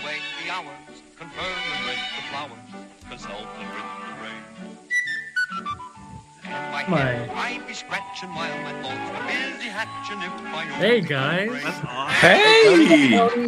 What's Tony. up, Wizard Tony, of Oz? Did you choose that, or did your brother choose that for you? No, that's a Joe. That's a Joe choice right there. So Joe doesn't let us choose our own theme music. I let some people, Steve. I know I'm not a big enough celebrity. I'm not Scott Rifen who can come on here and just sing you a song. I got to say this real quick. For I've the been first waiting time all day for the Scott Rifen impersonation. I'm sorry to cut you off, D-Doc. I've been waiting all day for it. I love it. I just gotta say, for the first time ever on Rule the Galaxy podcast, we have the Octo Box right now. We got 8, as they say on Red Zone on Sundays. Oh gosh! Box. One more. We're the Brady Bunch, right? You're Alice right now, Alfie. And D. Davis is Alfie. Have you guys been talking anything specific or just no? We haven't had a chance. I haven't heard any Star Wars talk actually. No. Which is throw a critter up there, D-Doc. Throw a critter up there. Oh wait, now you want to do it? Is it? You were just shy in front of Mark, weren't you? I was there. Yes, I was shy. I did that. Did you not hear little Steve show up and be like, "Please don't do this. Please don't do this to me." Out of the guy who runs Gullivers, you had a shy moment where embarrassed to try to. Yes. But now you're ready to roll. Yes, because you know what? I'm a human being. I'm a human being with feelings and emotions. As cute as it is ferocious, the moth cat runs the grassy plains of Lothal. Beware those sharp teeth, but when they cuddle, how they purr. Oh man, when are we gonna get beautiful. some more? Now I'm hearing rumor. Obviously, you guys up to date on Mando, right? I haven't caught up. Yeah, completely. no. Because one thing I was gonna say about your show. Hey, Jabba the Hutt was back this week. Oh, I couldn't believe it. All of you people! I didn't even know that was her. Listen, I've heard the jokes, but I haven't seen the episode yet. But that's all right. Man, Yeah, So- Jack Black was on there. Jabba the Hutt himself. Wow. So one thing about Rule the Galaxy is you guys, like, if I take a few days where I haven't listened to you guys, I'll queue it up and there's like 3 in the intake, right? Like 3 full episodes I haven't listened to yet. So that's one thing consistent about you guys. So I wanted to, before I said anything about Mando or anything, I wanted to make sure everybody was up to date well, I'm not even up to date. we are all up to date, but you know what? We kind of said if we talk about things like that, we'll talk about it, and if not, we're just going to laugh and have some fun. And when did we talk about this? I didn't get that memo. You weren't in the production meeting. Alfie, they leave you out of everything. Here's the real. Here's the curtain coming back. Yeah, real this time now. Alfie, you're the Steve Glosson of Rule the Galaxy. They never tell you anything. They just bring you in and expect you to roll with it. Yeah. I've been translating Arabesh all freaking day long. As you do, right? Oh, the Book of Alfie. Well, hey, Tony, I know. Look, you and I talked beforehand. I said, hey, come on. You said, Joseph, I have not been paying enough attention to everything. I said, it's okay because people remember you from the beginning of the show and they just want to hear how you're doing and what's going on. Hey, did you see the card? Did you see the card? Can you see that card? I see the can. card. And that's rough. It's an excited C-3PO is on that card. No, what happened, what they say happened most likely is there was a piece that was falling off of the costume about the time they snapped that steel, and it just happened to hit in the right spot. That's a real card. Yes. Yeah. It is Yeah. real hard. Yeah, it's out in public. That's Anthony Daniels does not care for it. That's a good find right don't there. say. Wow. It's been around since the 70s, and then they stopped producing them when they realized the error. And so the thing is there's just as many out with the error as without. So, because Star Wars used to be popular. Well, I was going to piggyback on that at Disney Springs. They got the Star Wars trading post or whatever. Yeah. And I went through there thinking, well, maybe I'll find something, and I didn't. You didn't pick up a Lando? Hey, were there any Landos hanging on the tag? I'm looking for one. There was. Wow. I just went to my local Target and there was still the Lando hanging on the peg. Plenty of Landos, plenty of Rivas. They did have the Steve. Now you might know this, or I don't know that. I wasn't there. The tall Luke Skywalkers with the yellow jacket, like like a throwback type. They did have tons of those. They were in the. Do you mean the Black Series? Is that what you mean when you say tall? No, the Jumbo Giants or Gentle Giants. Yeah. Okay. Oh, Huge. okay. Yeah. But it looked like it'd probably be $50 or something, and I was like, I don't know. No, you're at Disney Springs. It was probably $150. There you go. Yeah. There you go. I'm telling you guys, I bring this up all the time. The best Star Wars experience I had at Disney was before Galaxy's Edge was there. We were there right when Rogue One came out on, I know this is dating myself, came out on Blu-ray while we were there. Nice. So Force Awakens was out. Rogue One had been in the theater. It was just like everywhere you went that was owned by Disney, they were just like, hey, do you like Star Wars, Dave? Because we love Star Wars and we got tons of Star Wars shit to sell. Yeah. You want some? Language. Are we gonna get the whole Octobox? Please, let's get the whole Octobox. I mean, it was awesome. There were characters everywhere. It was just like, hey guys, did you know we bought Star Wars? Because we're gonna shove it down your throat. Yeah. Alfie, first of all, you said, I know I'm dating myself. I was there when Rogue One came out on Blu-ray. We were all alive when that happened. That doesn't make you old. I know, but I know it doesn't. But like, there's no such thing as Blu-ray anymore. Right. So to define time by, hey, this came out on Blu-ray. The other, I'll tell you this: before Disney even bought Star Wars, they used to do Star Wars weekends. Oh, That was a great experience down at Hollywood Studios. You had a couple of celebrities that would come in and sign autographs, and like Warwick Davis did a show. James Arnold Taylor did a little stage show. And it was just a blast to go down there. And they had this is where the hyperspace hoopla comes in. So if you ever see, videos of Darth Vader and Boba Fett dancing, some people were offended by that, but it's like, okay, whatever, it is what it is. And it was always such a good time down there. And you're right. You could find all kinds of fun Star Wars merchandise when you came out of the Star Tours into the gift shop. There was always something really cool there and everything. Yeah, it was great. Yeah. Yeah, I didn't get to go over to Hollywood this time around, but when I went the previous time, that was my favorite thing was Star Tours still. Yeah. Yeah. Star Tours is great. It was a great ride when my son was 2 when I took him, and it was a great ride when I went just a couple years ago. Yep. So, and Galaxy's Edge is great. Don't get me wrong, but it's just. No, you said it sucks. You're on record. Your own record. You know, it does suck because I wanted to spend a lot of money there, and I couldn't find things that I wanted to buy. Glosson went on Rule the Galaxy and got him to like bash Disney down there. I couldn't believe it. Now, when it I was went filming in the bathroom or recording in the bathroom, yeah. when I went the Glosson previous recording in time to Galaxy's Edge, they had like they had the shop with the figures and like books,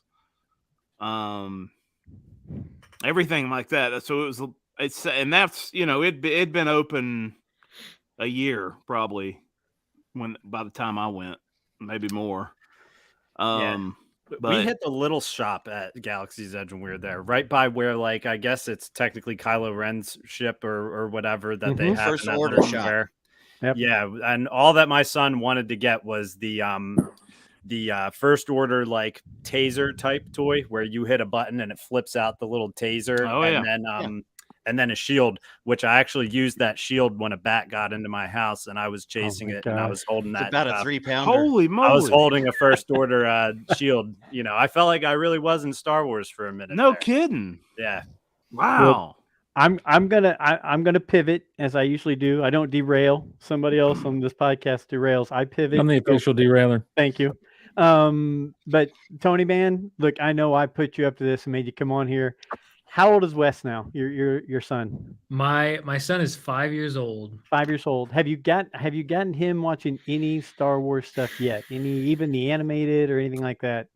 No, it kind of scares him. He's a bit cautious. It's kind of scary for him. So no, man, what's he into? He does some Marvel stuff. There you go. So he's kind of into that, but nothing too Star Wars. And yeah, we just got him a Spider-Man comic book yesterday from what's your buddy's Comic Book University. Comic Book University. Yeah, we went Yeah. in there and we got a Miles Morales comic book from there. And Nice.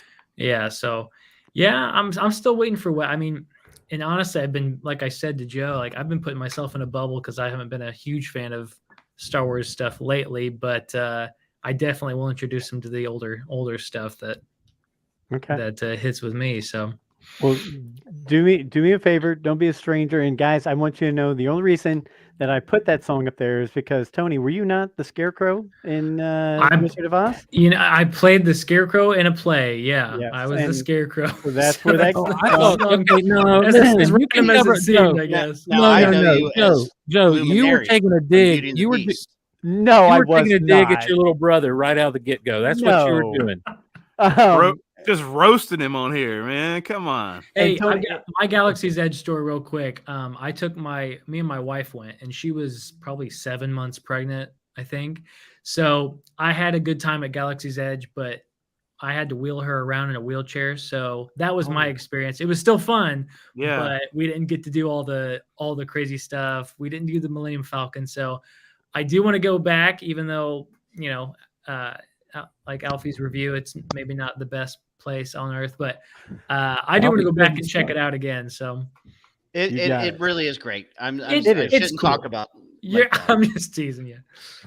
Well, Tony, thank you. Like I said, I just wanted to pull you out of the cobwebs and bring you back because everybody missed you, and you're thought of all the time on the show. Brent's going to ask you one question. I guarantee I know what it is. Go ahead, Brent. Yeah, I mean, we have all of the voice impersonations here. Like, one of the first voice impersonations that I thought was actually correct was when Tony decided to tell us about how to pronounce the Yuzong Vong. Bingo. So before you take Tony, if you can, okay, please reprise your Yuzong Vong pronunciation. All right, let's make this really offensive. Let's see. Yuzong Vong. I think it was like that, maybe. Yuzong Vong. Like now it's getting French. See, now it's all over the place. I'm hitting. Like, you mean the Yuzong Vong? Like, yeah. It was, yeah. Why were you saying it that way, Tony? You know, it had an Asian dialect, and that's my Asian accent. Who had an Asian dialect? The Yuzong Vong. In what? I don't know. I think he's saying the name is. What is that? Yes. Even? I forget. I don't even know. I just remember you said it. Aliens. The aliens are the new Jedi New Order Jedi series. Order. Yeah. From beyond the galaxy come a new threat. The Dude, you who were remember? Is that from the Mark Hamill commercial for the books? Did you remember that, Steve? No, I have no idea what you're talking about. So Mark Hamill did an actual like where he was supposed to be Luke, and he's like talking about this new threat to the galaxy. It was on TV, man. I got to look that up. Yeah, look it up for real. You could type in. Dave, I think you dreamed this. Nah, maybe, but I don't think so. I think it's Vector real. Prime Spot with Mark Hamill. I hope this audio doesn't come across, guys, that I'm about to play on in my ears. Y'all can't hear that, can you? A little bit. Awesome. Yeah, a little bit. Witnessed the redemption of evil. I have seen balance restored to the Force. But order can turn to chaos, as it did when I was born. Now, with my loved ones and my loyal allies, I face a new challenge unlike any before. And I'm not sure this time we can win. Star Wars Vector Prime by R.A. Salvatore, the first novel of the new Jedi Order. He didn't say Yuuzhan Vong in that. No, he did not. Did y'all hear that? I'm sorry. That was cool. Yeah, No? that was could hear freaking it. amazing. Yeah, I I've mean, never We heard are that just before. taking this podcast to new heights. minute by That minute. was great. That was on the spot. That wasn't even rehearsed. You didn't have to Tony, queue up. one last It wasn't question on the before I script. let you hop out. What's up, man? You run Yellow Line Productions, which does all kinds of audio, video, photo. Yeah, everything. yeah. Looking at this podcast right here, does this qualify? Do you feel like this is professional enough that Oh man. Yellow Line Productions is- could take credit for this? No, I won't take credit. I mean, this is awesome. I love it. This is you and Dave, right? This is what you guys D-Doc, yeah. D-Doc did it all. Yeah. Dave's got Yeah, it, man. and This I is got to awesome. shout out Tony. You've helped me with camera questions and everything. Anytime I've messaged you on Instagram, so I appreciate all that stuff Hey. for my other for my plumbing stuff that I do. Hey, So, am I too washed out by my lighting? I really tried to give you guys like the full meal deal and have lighting. No, but very your sound dynamic. just You went look up great. quite a bit when you played that, so you might want to pipe that down or something. I'm The so lighting sorry. works well No, with the sun no. goes Have up. a mic? Yeah, like all of a sudden your mic the was mic hot? really loud. Yeah, a little hot. I'm But, sorry. Thanks for having me, man. It's good No to problem, see you brother. guys. It's been a while, but I love seeing you guys. So Hey Tony, thank you. Take care, brother.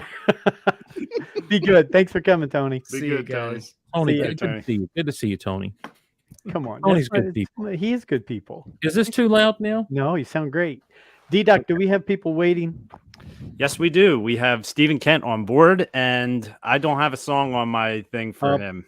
You know what? I'll give you one right here. I thought I sent it to you. This I have afternoon. to try to talk while he's on. I this. probably downloaded it. I downloaded everything you sent me on the It, playlist. it was Paper Alfie, Cut. Is the name of the song. got it. Yep.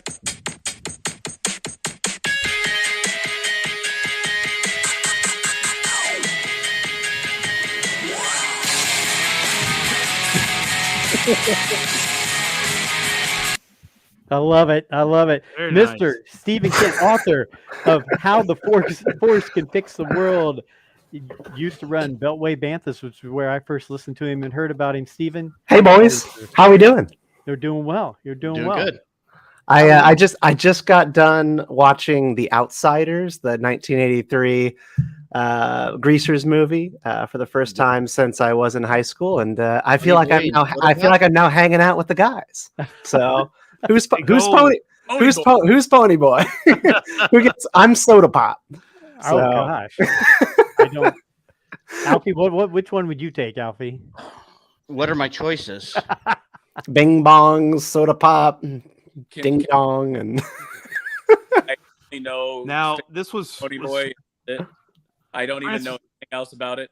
yeah. Francis Ford. I'm Coppola ruining your Star Wars podcast. No. But yes, That was a Francis great movie, though. Francis Ford Coppola directed that movie, and I have to say, like watching it, I'm just kind of stunned at how not great it was. Wow. like in 1983, right? So And the this is the same time that the Return of the Jedi is coming out, and it is cutting edge. It is a movie that feels definitely ahead of its time in the way that it's shot, edited, and moves. And then Francis Ford Coppola, George Lucas's sort of early mentor and rival and kind of sparring partner through the 70s and 80s, puts out this movie, which is just like it was trying to be Gone with the Wind in the way that it was edited and archaic and fades between scenes. It was really weird. Like Ponyboy would be holding up a document or like a letter, and it would fade from him reading it to his hands. I was like, why would you do that? I'm sorry. So No, Francis that's Ford okay. Coppola, lesser than George Lucas. It's Well, I wonder too, because Apocalypse Now was only a few years earlier than that, and Coppola had such a rough time doing that movie. I wonder if he was like burnt out. Which, by the way, George Lucas was supposed to direct, correct? He was supposed to direct Apocalypse Now. Yeah, that's right. So he was supposed to do well, not supposed to do. He wanted to do it. So that was the screenplay that he had his eyes on very much, and he kind of kept passing on it. And he eventually had the opportunity to do it, but that was when he got the burst of energy that he needed to make Empire Strikes Back happen. And so he passed on the opportunity to get the rights to that screenplay. And it ended up going to what's his face? I want to remember his name. Apocalypse Now. It was one of the guys who hung out with them, and yeah, so it went to Francis Ford Coppola. Yeah, and he was always bitter about that. We have a question from Michael Knipp, the leader of the Deuce Cast, along with David Dollar and others. He wants to know how many times you've watched this week's Mando episode so far. Twice. I've watched the one before it 3 times because I had to watch it myself, then with my daughter, then with my wife. So I've seen the last 2 episodes a bunch. I watched this one 3 times. Kind of the same. I watched it twice by myself and then once with my wife and daughter. Yeah, I'm gonna do this one again, just because there's so much to dig into. Joey, your mic's mute. Your mic is muted. Unmute your mic. Man, we had it going so good too. I was giving room for everyone else to breathe. I didn't want to take That was probably the best monologue you've ever done, and nobody will ever hear it. This is what everyone on YouTube saw. Man, gosh, I'm getting ripped on by Steve Glosson on my own. I think I enjoyed the whole what is it, the videos where they kick the robots and the robots turn on them. Yeah. Boston Technics or some technical or something like that, and it's like a spoof video. I enjoyed that little Easter egg in this week's Mando where he's kicking the super battle droids, and I'm like, well, they're about to turn on him. That's just like what is that Boston Technical thing? Anyhow, it's right. Yeah, the jumping robots. Yeah. No, or was that in iRobot when he keeps pointing his gun at the robots' heads as they're standing in line until the one runs away. Was anybody else delighted to see the tables turned on we don't serve your kind around here? As soon as I saw that, like they were going into a droid bar, I was like, all right, I know exactly what's about to happen here. A droid bar? They had a whole bar. Yeah, Dave, you'll hate it. Yeah, droid bar. Yeah, Dave, I you'll don't hate care. it. I don't care, guys. It's They there were people talking about it at Magic Kingdom. Yeah, they guzzle oil, and the oil is laced with sort of like these microbes or like microorganisms that are good for refining a droid's programming. So whatever the droid is programmed to do, these little microorganisms clean up the code and make it run well. Wow. Go ahead, Alf. The name that they use for that, and it escaped me. I've tried so hard to remember it all day long. Nepethe? Nepethic. That is a Greek word that means a device for chasing your sorrow away. And I heard from different things online, different podcasts. This has been used in a number of different literary works. Nepethe, whatever it's called. I had never heard of it before now, so obviously I don't read a lot. Nick, go ahead. Did any of you feel when you watched that like you had to shut your brain off for a second? I get it. We're talking about space wizards and like the Force, and we're talking about spaceships flying through outer space. But when I saw that, like there were a couple of times in this episode where I felt like I needed to shut my brain off. But one of them, which maybe that's the point, but I sat there, I'm like, okay, so we have a droid bar that looks like a human bar, but they don't. Do they sip oil? Marty, the droids are turning on us, Marty. Yeah, I mean, They're greasing up. They're greasing up. Yeah, I get it. I sat there going, huh, I feel like I was interrupted in my thought pattern by it. Yeah. It was an interesting episode. Anyone notice that the structure of this episode was a beat for beat remake of Law and Order? Yeah, it was total CSI. Yeah. Yeah. I'm more of a Law and Order person. They even myself, went but- to like a loading dock and talked to somebody that Yeah. kind of knew what was going on, but Yes. didn't know the person. Yeah, you And got to then go to a loading dock and talk to some New Yorker who's like, "Hey, you're not my employees," and then they the celebrity cameo that they talked to first. Yeah, my favorite ended up part being was the bad guy at the end. Yeah. It was Yeah. just an episode of Law yeah, and Order. the first My person who favorite- gets interviewed is the bad guy. my favorite part is like the cold opening when he's like, "We'll get our Mando." Yeah. David Caruso and That's takes right. the helmet off. That'd be tremendous.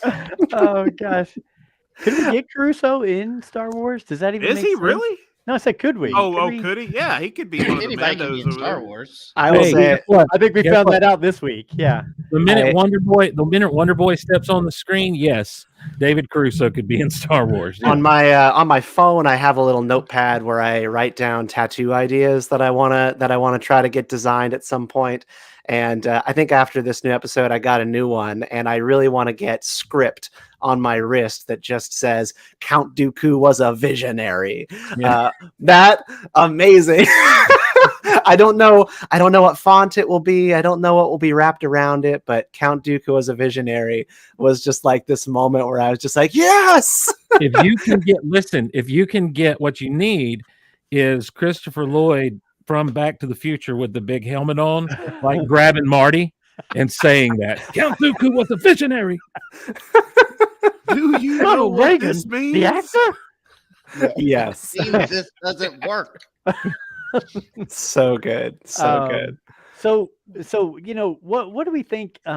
We started down the Mando discussion. Dave, you're just going to catch up, I guess. I apologize, but No, man. I don't I mean, was anybody else kind of blown away where you're thinking we've come this far?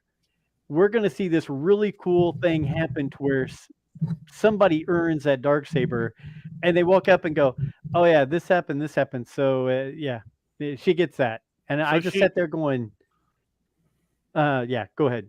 Well, so she got it by default. Is that right? From what I've read. Well, Dave, Dave, if I may, what happens is she's getting dogged on for not having it. Like, you don't have the Darksaber, you can't lead us. And so he's like, you should be fighting him for the Darksaber. And so Mando steps in. He's like, well, I tell you what, when I was going to Mandalore to bathe in the mystic waters of the Mythos RP, I was kidnapped and defeated. She killed the person who defeated me. Therefore, the Darksaber should go to her, correct? And they're all looking like, we can't argue with that logic. He's got flawless logic.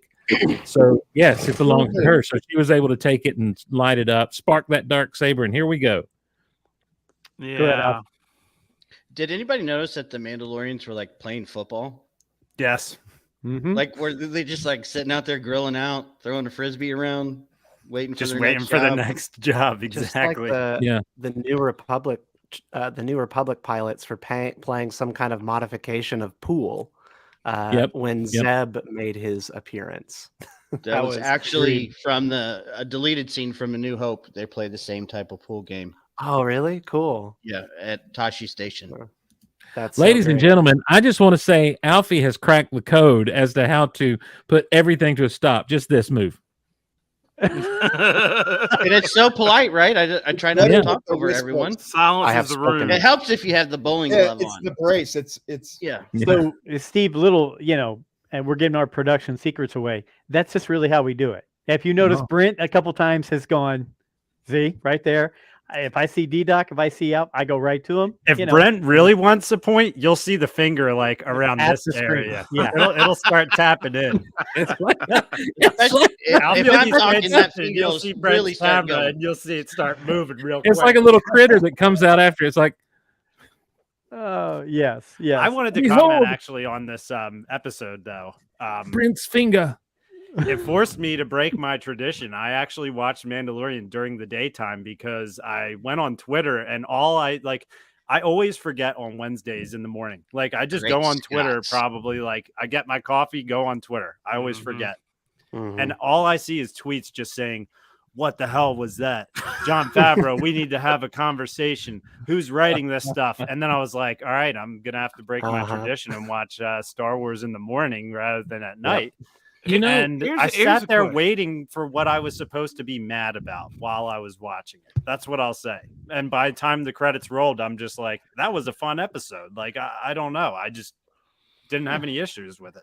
Now, I see a lot of mocking going on. I'm going to start with Steve Glosson, who had his fingers going in all kinds of different directions. And if he Thank was joking, we'll go to Dave next. Go ahead, Steve.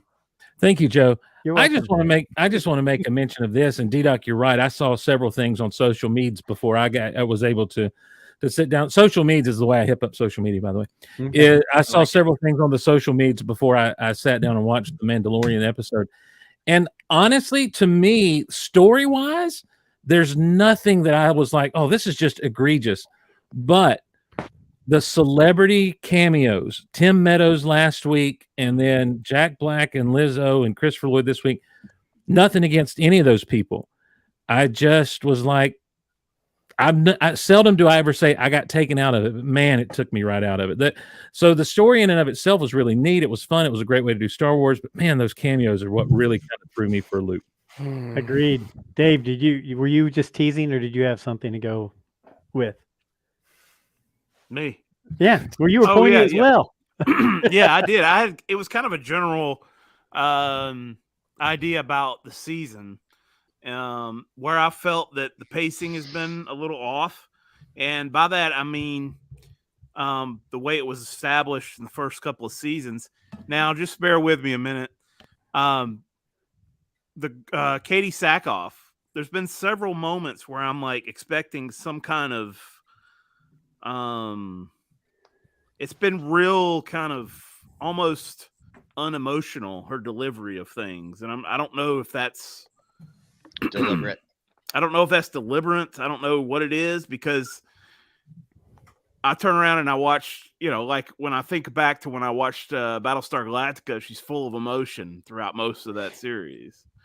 And so like part of me wants her to tell me about her sister, or tell me about the planet losing the planet, or I want to have these like moments with her where it's a little more than her just taking off her helmet.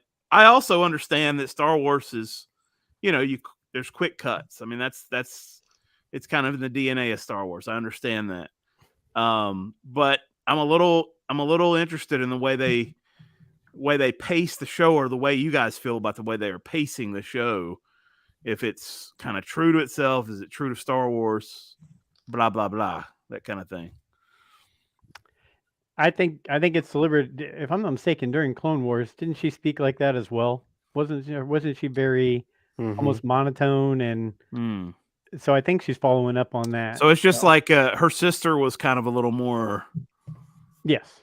If I remember, I haven't watched those episodes in a while. So I'm Was just Sabine? Is Sabine her sister? Yeah. Satine. Satine. I'm sorry. Yes, Satine. Yeah, Duchess Satine. Yeah. So I would say they both have that regal kind of monotone, very flat speech. Okay. in my Yeah. opinion. Yeah. So, Okay. Stephen, how is the book? We're going to switch because we're talking Star Wars. Let's talk about fun stuff here. How's your book going? Because I mean, I think everybody's ready here. How's it doing? I mean, like sales wise, you feel good about it? You ready to write another one? Well, I'm a best-selling author, as you can see. No, it's doing fine. It's cool to me that the book is always still moving. It is not a book that has smashed records of any kind, but like it's really cool for me to like hop on and get a sales report every week, and people are still buying it because Star Wars is always relevant, which was why I did it, because it's a book that doesn't get old. So I'm already thinking about if I'm able to do like a second edition, if I could do a Mandalorian additional chapter inside of it, if my publisher will let me, that'd be super cool. I gotcha. Yeah. Dave and Mr. Glosson, have you guys either one read Stephen's book? And it's okay to say no because as he said, he's not a best-selling author, whatever. But I have ordered it, and it is in the pile, and I've read excerpts on mine, but I haven't read the full thing yet. okay, it is. Mr. Glossen's not answering. I'm sorry, I've not read it. I'm ashamed to say I've not read it. That'd be If I will The tell you shame. this, if I would have known Stephen was going to be on the show tonight, I would have made sure to read it. So I'd be like, of course I read it. I just read it today. It's one of my favorite books of all time. You would have You know. audiobooked it. Well, I know Steve will like it. The subject matter was so interesting, and I heard you on here. Was that Jessica that interviewed him? Oh, such man. such a good discussion, you got, and it just made me want to get to it quicker. So Jessica is tough. Yeah. I've done got like 24 book interviews at least in the past year, and nobody comes as prepared and with as many receipts and challenges to my ideas as Jessica did.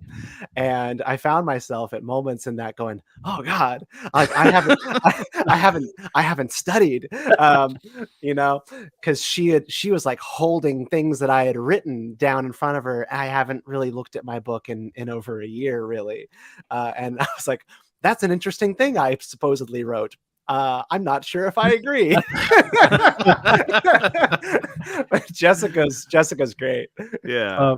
I know Brent and we had discussions about this. I mean, it was just great to have those 2 points of view, and sometimes they were the same, sometimes they were varying. But the discussion level, it wasn't a bunch of guys like us sitting around and pushing Steve to do goofy things and making him dance for his dollar. It was an actual deep conversation that I think a lot of Star Wars fans would be, they should listen to it, because there's so much divisiveness in the community to be able to say, well, we're going to have a deep conversation here and nobody's going to be angry. We're just going to have some differing points. And I thought it was great. We could go around in a circle and talk about how we're feeling, starting with Nick, How are you? You have anything you'd like to share with the group?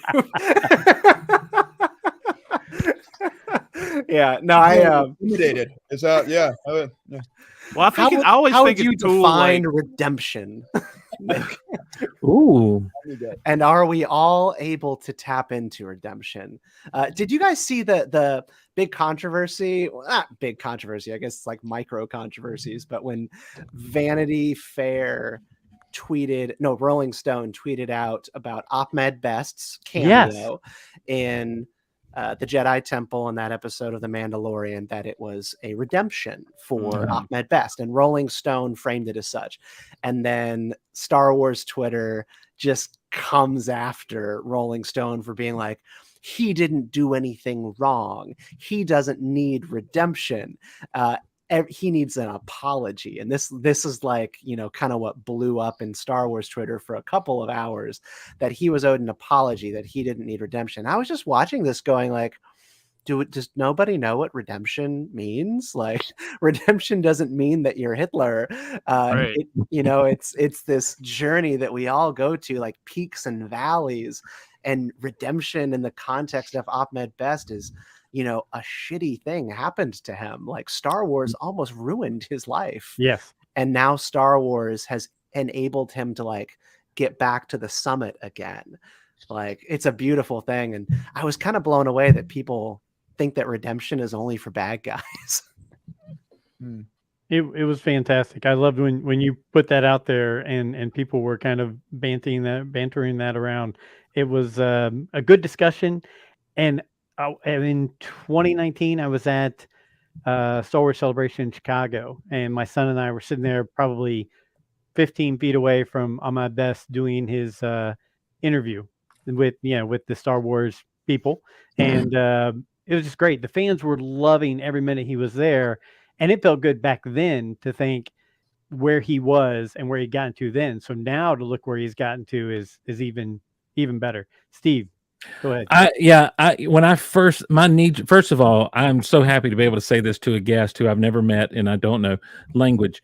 Secondly, I am so happy. When I first saw that Vanity Fair thing, I had kind of the same knee-jerk reaction. I'm like, Ahmed Best doesn't need redemption.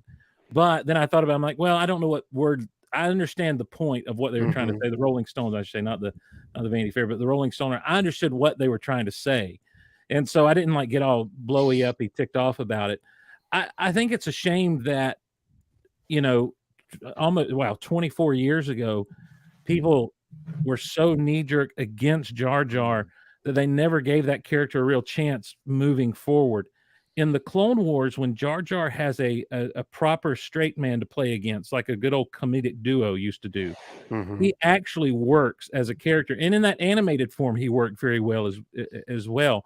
The episode in the 6th season with he and Mace Windu really showed just what a fun character Jar Jar could be, and as well as like a layered, serious character he could be as well. And but I knew the minute I saw Ahmed Best show up as a Jedi, I said, "Oh, well, everyone's going to flip their lid and talk about how they've always loved Ahmed Best." And I think that's one of the things that bothers me, is because I have been since 1999 a Jar Jar apologist, for lack of a better word.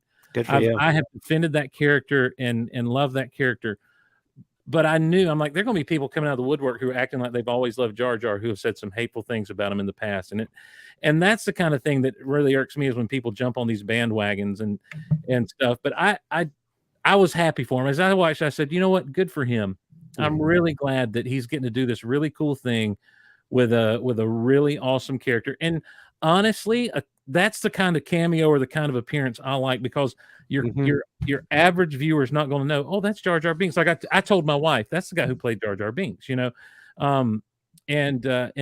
but she wouldn't have known that, you know, and so I was really glad to see it, but I almost knee-jerk reacted to the word redemption as well. I'm like, they could have used a different word, but I know what they mean. And then I kind of calmed down and I'm like, well, okay. So you got it. Dave, you had something. It's very interesting also with that a lot of what you read is fandom gave him such a hard time, and I know they did. I know there are. I've talked to people who did, but the media also gave him an incredibly hard time back then. Gave George Lucas an incredibly hard time back then. Even bringing up words that are brought up way too often nowadays, but bringing them back then about what's going on. But I will say part of when I started to give a little more to that character was when I watched the documentary, the George Lucas, The Making of Phantom Menace. And you can see and you can see the work. That's 2 hours of pain right there. You could see the work that Ahmed Best was putting into that character. Like, you could see his interactions with George Lucas and him giving George exactly what George wanted. And when you find out that the name or the way he talked or whatever came from his son, George Lucas's son, and stuff like that, just that adds more layers to what you're looking at. And never forget, guys, Michael Jackson wanted to play Jar Jar. Yep. Binks. So he got a huge bullet. And George Lucas like courted him, and like they had meetings to discuss it, and he opted no. Man, what an alternate history that would have been. That would have been wild. I do want to ask a question though, because you mentioned with Ahmed Best the media, you know, really kind of drove those attacks on him. So I was too young to remember or participate in the internet and online, you know, reactions to the Phantom Menace in 1999. I was 10. How people say now that Ahmed Best was harassed like by fans. What mediums would they have used to do that? Or are people like remembering something that like isn't real, because the reviews were brutal, right? The reviews are what I remember most is the reviews, and then there was talk about the way that certain characters spoke and how that was very stereotypes. Stereotypes. How did the fans? What did the fans do? What I remember about the fans is when I got to college, and I got to college around, I guess, fall of '99. Is that everybody had access to the internet. You know, at that point it was like, oh my gosh, we're online constantly. And there was message boards, of course, and you could go to message boards, and that's when you started. I mean, I didn't even realize people hated the Ewoks. Like, I was such a you stole my line. Dave Jones, you stole my line. But I didn't realize that, and I didn't realize George Lucas said later people hated C-3PO Mhm. and stuff like that too. And I didn't know any of that. Now, look, I'm going to call foul on George because I grew up a Star Wars fan from the early days, and I Yeah. don't remember anyone hating 3PO back in the day. But you're right, Dave. I think people misremember because we're so used today, Stephen, to social media. Right. And we're so used to Twitter and the Facebook stuff where people will pile on, and do threads and retweets and all that. In those days, it was just message boards at some of these different fan sites that had popped up. And there was some grumbling and complaining, but that stuff was never directed at individuals. Yeah. It was always directed at the movie as a whole. People hated the Phantom Menace. It was boring. It was childish. They did not like Jar Jar Binks. They did not like Anakin as a little boy, but there was not the hate that got piled on. The true most vicious things that got said by people who were in the nascent days of like an Ain't It Cool News or I was going to bring that up. yeah, or some other like movie review websites that had a pretty wide audience already, because we're still basically in the days of dial-up. DSL Correct, yeah. was just starting to be a thing, and so if you could get on a message board, or if you saw some of these things, but there were actual legit movie critics who were saying things like Jar Jar Binks is racist, and whoever and like not thinking about the guy who played him and what that would say to his heart and soul. There was just it was a thoughtless, uncaring critique of a performance that was actually really good. They also accused Jar Jar of homophobia and all this other stuff. Like it's a homophobic, racist portrayal of a character. I think this is actually just really interesting to me because I've hosted the Beltway Banthas podcast for many years, and I'm saying have hosted because there might be more coming. But it's a politics and Star Wars podcast where we actually just enjoy and revel in the political subculture that runs through Star Wars fandom as well. And hearing you talk about that reminds me when Ahmed Best did his suicide kind of video where he talked about the experience. He also referenced that as well, that like the stuff that cut him the deepest was the stuff where he was being accused of racism, homophobia, like being some sort of cartoon, different ethnicities and accents. And then you skip ahead to the discourse over bullying online. And you kind of see how it plays out on Twitter. You basically have like left faction, right faction, and the left faction sort of like acts like they never participated in any of this when it comes to bullying and Ahmed Best, and that the only people who commit online harassment and direct harassment are usually rightward fans like trolling YouTube and stuff. And when Ahmed Best talks about who he felt hurt by, it's the people who go, everything is homophobic, everything is racist. And you go, that's kind of interesting. But now, we're not having a conversation about that. But if you put that in the context of 24 years ago, that's when those words had so much more power to them than they even do today, because today they get thrown around at the drop of a hat, if I'm being honest. And in those days, it wasn't an attempt to cancel someone. It was harsh, hardcore accusations leveled at someone because of their portrayal of this character in this movie being directed to go that way. They said the same thing about the Nemoidians, because the Nemoidians kind of sounded like, they were waiting on Godzilla to show up or something. And so I'm sorry, they did. They sounded like dubbed over Japanese voices from old Godzilla movies. Yeah. And George admitted it. Yeah. Yeah. And so I really do, I look at that and that's why today when people have these campaigns where people are getting harassed and bullied online, some of these actors or actresses have said they are, I'm just like, back in the day, this started with people saying things like George Lucas raped my childhood. I mean, harsh language. They use these kind of things, and that was a staple on Ain't It Cool News. Absolutely. Yes, 100%. yeah, and that's one of the things that caused me a few years later to start my podcast, is because I was so tired of the online verbiage being just blatant hate because it didn't meet my expectations or it didn't do what I wanted it to do, and absolutely dismissing anything good about what had gone on.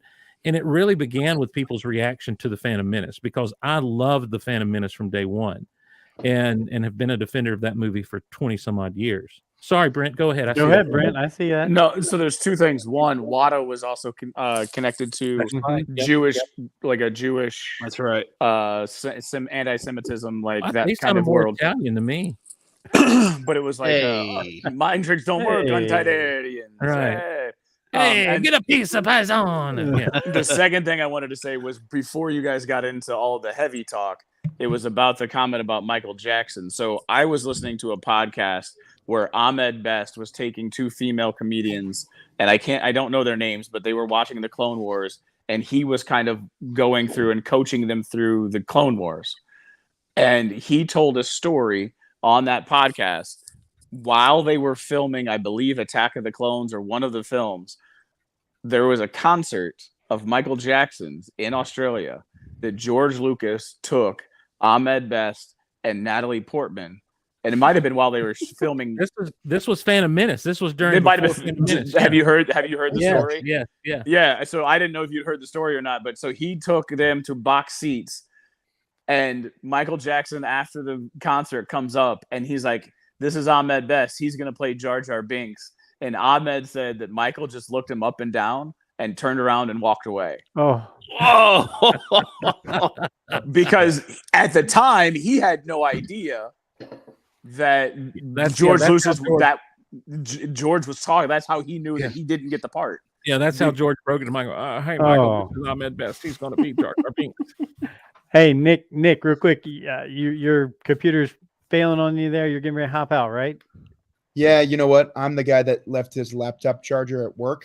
And so I'm watching it dwindle slowly, going, oh my gosh, hang on. So as opposed to just randomly disappearing, I will sign off and allow some more people to jump into the what would you call it, Dave?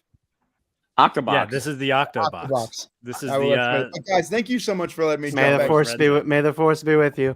And I actually am at the same cat because I do my phone, and this is eating up my battery, so I'm gonna have to drop out as well. So I don't have. I'll watch you guys on YouTube, and I might shoot you some messages because that's not gonna kill my battery like this is. So man. I might join in through the Twitterverse. Happy 200, you guys. You guys are awesome. Thanks, guys. To what Brent said earlier, Joe, way to go on 200. You got it to 200. Nobody else. Way to go.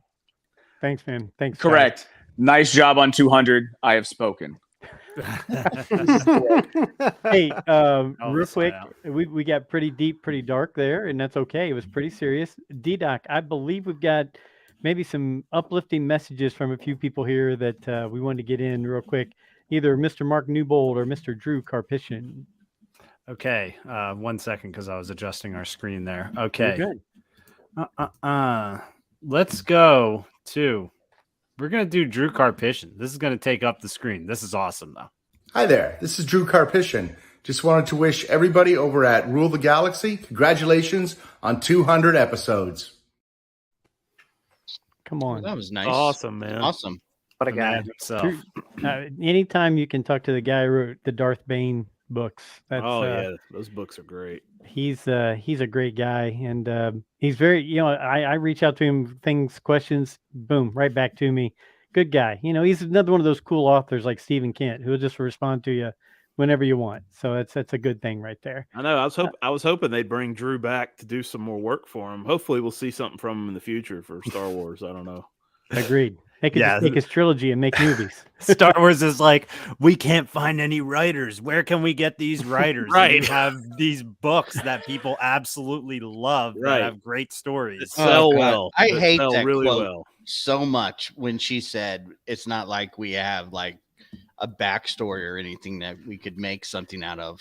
Can I ask you like guys the worst quote ever?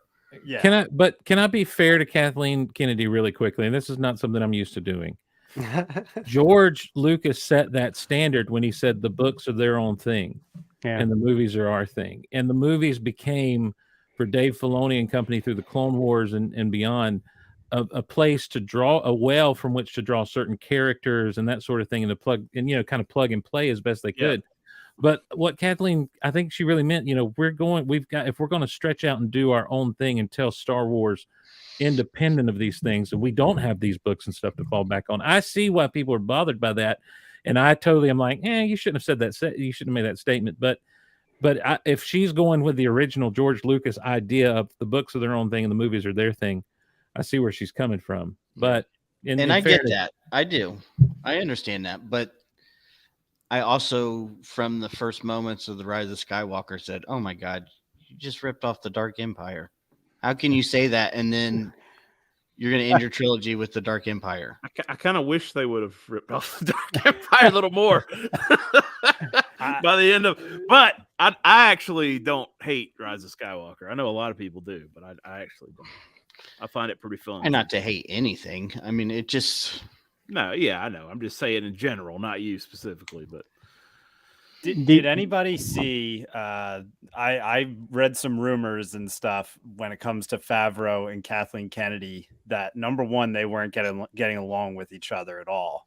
I read that for a while. He was really annoyed with her, and apparently she forced him to put Mando in the Book of Boba Fett. He didn't want to do that, and he was really upset with some of the reviews that came. This is stuff I jumped into a YouTube the other day, and it was a guy who has sources. I think his name was Den of Nerds. Yeah.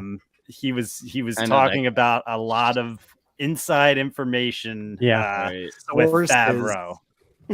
I can't even let myself go down those tunnels. I told myself last night. That's not fair because you say that all the time, but then you ask me to tell you. So because I filter what you tell me. Yeah. I was like, let me just listen to this and see what kind of like rumors there are, whatever. Yeah. The one I believe is that Pedro Pascal did not show up on the set once this entire season of Mando. I totally believe that. That's easy to believe. Yeah. Hey, Based on what D-Doc, we've we got a couple more guests coming on here in a minute, and we have that Mark Newbold. Why don't you throw that up there real quick? Yeah. Before you do that, I want to plug Steven's Substack. He kind of plugged it to us in the private chat, but he's got a great article here on his Substack about the redemption stuff we were just talking about. So, check out his Substack. Yeah, I'm at thisistheway.substack.com. Really hard to remember, but thisistheway.substack.com, and new articles on Star Wars coming out all the time. I'm partnering with Riley Blanton, formerly of the Star Wars Report. Riley is offering the coverage of Star Wars Celebration for the next 4 days, and he is 15 hours ahead in Korea. And so he's going to be getting this stuff out really early, starting tomorrow. Awesome. So if you go ahead and just do a free subscription to thisistheway.substack.com, you'll get an email roundup of everything that's kind of happening in Celebration Land. And you'll also get a first notification if Beltway Banthas were to return sometime here soon, Riley Blanton. Now that's a name I've not heard in a long time. I love it. He's grown up now. I used to call him the kids, man, and he's all grown up. Bless his heart, married, that kid, like an adult. He's a great guy. Yeah, Steven, he thank really you for hopping on. I know you got to hop out. Appreciate it. Appreciate all you do. Hope to have you back in the future, and you just keep doing what you're doing, man. You're doing great work. Thank you. Steven, I'm getting the book. I have spoken. Good to see you, man. You got it. Let's check out Mark Newbold before I think Mr. Adam Bray is supposed to be coming on here in a minute. Yeah, we've got Adam Bray. For Adam. We've got Adam Bray and Tom Line in the docket right now. If you guys need me to go, just let me know. But I Dave, you can hang. It'll be fun. You hang on. No worries. Nick and Brent left. If we play our cards right, Geek Out Loud's taking over the show. D-Doc, hit Mark Newbold, then we'll get Adam and Tom on. All right. Well, 200 episodes for anyone is impressive. For a podcast, it's really impressive because I don't think people realise quite how much effort goes into making a podcast. It's not just getting together and working out the schedules and then deciding what you're going to talk about, because if you're friends, you can make it work. And there's always something to talk about in the Star Wars galaxy. But it's the editing and it's the writing the blurb and it's getting it up there and it's promoting it. And it's not only doing that, it's doing it 200 times to the quality that you guys at Rule the Galaxy have done it. It's really, really impressive. I've been a guest on your show a number of times, usually speak to Joe. In fact, always speak to Joe, and guaranteed uniformly have a great time doing it. It's interesting, engaging.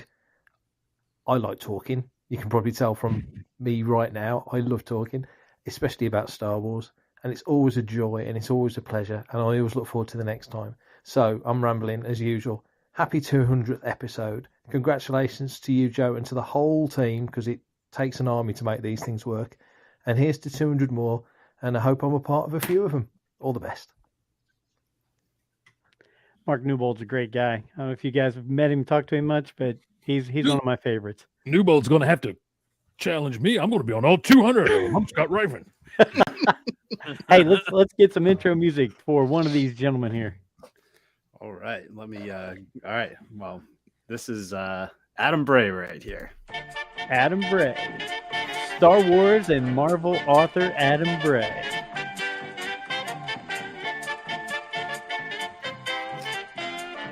Adam. Hey. How you doing, sir? I'm doing good. I gave you the old person shot there with the blankets to start off.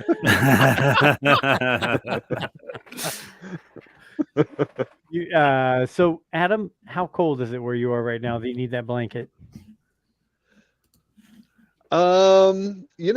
It's not that bad. It's actually I think it was in the 40s or 50s today, and it's supposed to get up to the 70s. We're taking a big jump later this week, so it's actually pretty warm out. Very nice. Yeah, I love it. I love it. You doing okay? You've been keeping busy with anything? Well, I'm floating down the river. Are you guys able to hear me okay? I didn't think about my speed when I got on. Am I lagging a bit? You sound wonderful. You sound absolutely wonderful. Oh, okay, good. Then I'm plowing ahead at full steam. You got it. And your good friend Steve Glossen's here, and he's so excited to have you come on. You guys are going to talk about what the Mon Calamari travel director that you wrote a book about. Is that what you're going to discuss next? Yeah, you need it. Yeah, that'd be good. No, hey Adam, since we're here, I'm the guy that has things to send you that never sends them to you, and I've got a box of stuff that's building up and building up and building up. And I want you to know, the other day I won an eBay. Well, how exciting! I won an eBay auction just for you. There was one item in the eBay auction that, that you had told me that you didn't have. Joey, I'm sorry for what I'm about to do here, but you told me you didn't have a comic book version of this guy. And I'm like, well, here you go. I found one. And it's a good version. It's a good figure. It's Cap, it's Cap himself. Awesome. So that's going in your box with other things. Yeah. So you got it. Wow. Hey, thank you. Hey, Adam, we're gonna add one more guest on here with you. It's one of our favorite guys, one of our listeners, one of our followers, Mr. Tom Line. So D-Doc, if you want to hit Mr. Tom's music. Sorry, I'm just finding it on the. Hey, don't worry about it, D-Doc. Don't hit it. You don't have to. That's fine. Yeah, I mean, it's not like you had one job. Oh my God. That's okay. You know what? We're looking at books written by Adam Bray right now with Dave Jones right here. Absolutely. And C-3PO excited cards. I know I had it on here. I'm sorry. Oh, just bring Tom on. All right, Tom's on. Tommy Line, how are you, sir? I'm doing well, guys. How are you? I'm doing well. I'm not even going to keep you on that long because I know you were saying you didn't want to come on the show. You didn't want to be here, but you interact with all of us so much. I had to have you come on for the 200, say hello, so everybody could put a face with the name and everything you do, following us and everything like that. So thanks for being a part of it. Oh, thank you, guys. Appreciate it a lot. It's good seeing all of you on here. the C-3PO card, Steve. Appreciate you pulling that out multiple times. Yeah, I've basically ruined any integrity that I have as a good person because of it. It's okay. It's okay. It is. It's a collectible. It is a collectible. It's all right, D-Duck. Hey, I've screwed up like 37 times so far in the show. They make it in a list, so I just have all these sound bites in this big list. I tried. I'm not upset at all. Don't. I'm thankful to be here. It's awesome. Well, we appreciate it. Like I said, so we're tailing off here. Actually, I'm sitting here. I'm doing everything I can, drinking coffee. I don't stay up this late. And come on. You're drinking coffee? Steve Glosson, he runs 3-hour shows all the time. I'm not. I don't have the stamina like this guy to do these kind of shows. So his are marathons. They are marathons, but they're good marathons. Thank you. Well, when you only do one every 6 to 8 weeks, you have to make them last. So yeah, you got a lot to say. Yeah, and so Tom, thanks for being here. Adam, so what do you think? Are you going to share that Captain America that Steve got for you, or are you going to keep it all for yourself? Share? No way. It's all for me. Why would I share that? Just the oh, nice thing you to mean do. you like Captain America? Oh, you dropping hints. I see. No, I'm not going to share with you. If you remember correctly, in the Marvel Encyclopedia you sent me, you did a personal message with the Captain America shield on it. I did. Well, Yeah. you Fine. can go buy your own Captain America.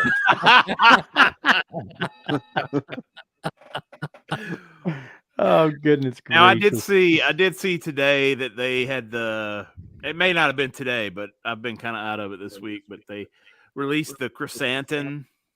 Yeah, is did you see that it going to be a remake of just yeah. Chewbacca, or is it? No, it's this a- is the book of Boba Fett. Okay. It's a new one. They got They a new got- body First and one- everything. yeah. The first Okay. one was a comic version, so that's why it looked that way. Alfie, don't take up for them. I'm That, not. the first It looked one, the terrible. first one was It was a cheap terrible. excuse. Yeah, the first one was like, oh, everyone likes his character. Let's just use the Chewie mold and Right. make some crappy little armor and put on It him. and looked get out of worse than the Wookiees that were in Solo. Oh Yeah. yeah. Oh, It did look The bad. Land Yeah, of the I Lost. thought this one looked good, at least from internet photos. So Yeah, this one would be good. Hey, Tom, did you ever buy any 6-inch Black Series or anything like that before you started listening to our show? No, you guys kind of got me addicted, and then I was always a Lego Star Wars collector, and D-Dot got me into the helmets. I'm working on Darth Vader right now. Love it. nice. That thing was a challenge to build, man.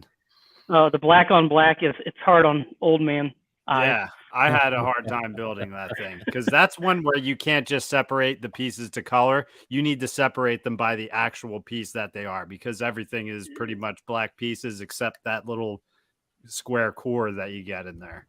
Oh yeah. So it was a tough one. I'll go around the room. How many of you guys collect or dabble in the Lego side of things? I actually D-Doc and built one Tom. last night. I gotta grab it. Alfie, how about you? You're gonna have to define dabble. Okay, how 'Cause many? I have tubs do you 3 children that I have been building Legos for 14 years. So Okay. does And then that you count? dabble. Yes. Steve, Dave, and Adam. Are you guys much? Oh, look at that beautiful Boba Fett. Oh wow, that is nice. No. No, man, stepping on Legos in the middle of the night. You were a dad, Joe. You know how it goes. I mean, I can't have that in my house, man. No, I've It's I've- too much. yeah. There's too much crap to step on as it is. I don't Barbie get- toys. Oh, Come on. That's why man. I cheat and I glue them together. No. Oh, you use the no. Craggle? The Craggle. I do. Steve, I know how much you've got on the action figures and all that. Much into the Legos. You know, I dabbled for a while. They're so expensive. Mm. My wife and I, back during the pandemic, built the Ewok Village, and that was a fun set. Yeah, I dropped a. That's a hell of a set to build. That's a Well, I freaking dropped. expensive set. Yeah, honestly. I dropped money on that several years back, and it just been sitting there in the box. And so during the pandemic, I'm like, "You want to learn to play with Legos?" And she's like, "Yeah, sure." And she got hooked, man. And That's so awesome. that was a really fun little set to put together. And That's neat. I had it sitting behind me on the little shelf behind me, but then it fell. This Dude, is my favorite, most Oh. recent net that I built was the new ATTE. This thing, nice. Oh, this that's thing is fun. incredible. And it's so cool because like the legs Yeah. like wobbly, but you just sit it down and it's just good to go. I wish we got like Rex or somebody with it, but yeah, you got Cody with it actually. Well, you know, back during the Rebels, when they ran into Rex and the gang on the big converted ATT, they made a Lego set of that particular one from Rebels. I wanted that so bad. It was such a cool looking set, but I never picked it up. The one that's almost like a fishing rig, right? Yeah. Exactly. Yeah. They did And the Jaws scene in Yeah. it. Yeah. Yeah. And I remember I did not watch any animated Star Wars at all at that time, but I was a Lego builder for Star Wars. And I saw that thing and I'm like, what the hell is this? I'm like, it looks like a fishing ship. Like, I'm like, Captain Rex, like, who is he? And I just did not buy it. And that thing sells for who knows what now. Yeah, it's ridiculous. Steve, So- you see what we do to these people? D-Doc and Tom never did any of this collecting, never bought all this stuff, and now, I mean, it's a whole new industry. It's a cottage industry. I like to egg Tom on because he'll eventually sell whatever he buys to me. So I've got boxes back here in the corner that I can't display because I don't have enough rooms in the house. just send me a list. Just send me a list. Well, hey, Tommy, thanks for coming, man. Sorry we can't go see Air this weekend. I know we were trying to do that, but go have fun in Ohio for Easter. And appreciate you always following us and being a part of what we do. And thanks for making your first official appearance on the Rule of the Galaxy podcast, brother. Anytime. Thank you guys. Appreciate it. Thank you for 200 episodes and making my drive to and from work that much better every day. Appreciate Thanks, it. brother. Be good. Yep. Thanks. Thank you guys. Take it Sure. easy. Adam, go ahead. I'm sorry, back to the Lego talk really quickly. I have been kind of picking these guys up a little bit left and right. Yeah. This is the Muppets minifigures. Oh, And I think there's rumors, or maybe it's confirmed, I don't know, they're doing like a Muppets stage, like the Muppet Show stage at some point, maybe. And Nice. that is tempting. Did they ever do Optimus Prime. Muppet Babies Star Wars like Gonzo as Vader and all that? There was an episode. Yep. No, I know. I meant like a Legos? figure line. Yeah. Or just Disney actually had down at the parks, back to the park situation. They had a line of Muppet and Star Wars mashups, and this has been 10 years ago or so. This is before the buyout, and they had several like that. I've got some somewhere. Hey, Steve, real quick, Steve has been podcasting for 20 years and just now hit show 200. That's right. That's true. That's true. No, I'm at 280. I'm at 289. I'm at 289. Oh, I'm man. hoping to hit 300 by the end of the year. You can do it. Yeah, see. you can. Hey, Mr. Bray. So we all love your Yeah. books. We all love what you've put together for Marvel, for Star Wars, things like that. Do you have any upcoming events where you're doing anything with any of your books? Any movie releases, anything like that, or any shows or anything on the agenda? You know, I really don't have anything exciting. I'm I'm in sorry to hear that. discussions about some conventions, but nothing is confirmed as of yet. So no, I'm kind of an open book, as they say. I'm a blank page. So I got you. No worries, man. No worries. So if you want some new books, the best thing to do is to hound those publishers, those editors, and tell them you want something. So I don't know of any editors. DK's been my big publisher. It's just their main accounts, social media accounts. At Lucasfilm, you can send messages to Michael Seglain, Jen Heddle. She's more over the novels. I don't know if there are other Lucasfilm editors that are active on social media, but there's some of the other publishers that do Star Wars and Marvel books. There's Abrams and Inside Editions. I know Chris Prince from Inside Editions is on social media, so you can hit these guys up and just tell them you want a book from Adam Bray. You know, I want updated versions of all the stuff you did, because you got everything going, and then they finished things. Yeah. They did some stuff afterwards, and I would love to see those get revamped and brought up to the current status of everything. So, Alfie, D-Doc, as usual, I'm monopolizing. Take off, brothers. Go. Hey, I actually thought about you today, Adam, watching this episode of The Mandalorian, because I think just this dining hall alone needs a in-depth look at everything that we saw. And I think that would make a really cool section of like a Mando book or something like you do. Because it just seemed like there were just so many little things tucked here and there. Did you guys notice that the guards were wearing stormtrooper armor underneath their robes? And I then did not. Yep. Yeah, it looked kind of like Obi-Wan with his clone armor look. Exactly. Yeah. And then Little all more the fancy. birds flying around, and the little dinosaur thing that jumped up on the table. The fish that was in the bowl that they were all drinking from. I mean, what? I need to know more about this. Well, they mentioned secretions. Right. So they're And- drinking the secretions of some creature up in that bowl. And that sounds very odd, but I guess in some They seem to cultures- enjoy it. You know, Yeah. there was like 20 people at the table. Hey, Adam, did you ever see anything like that over in Vietnam?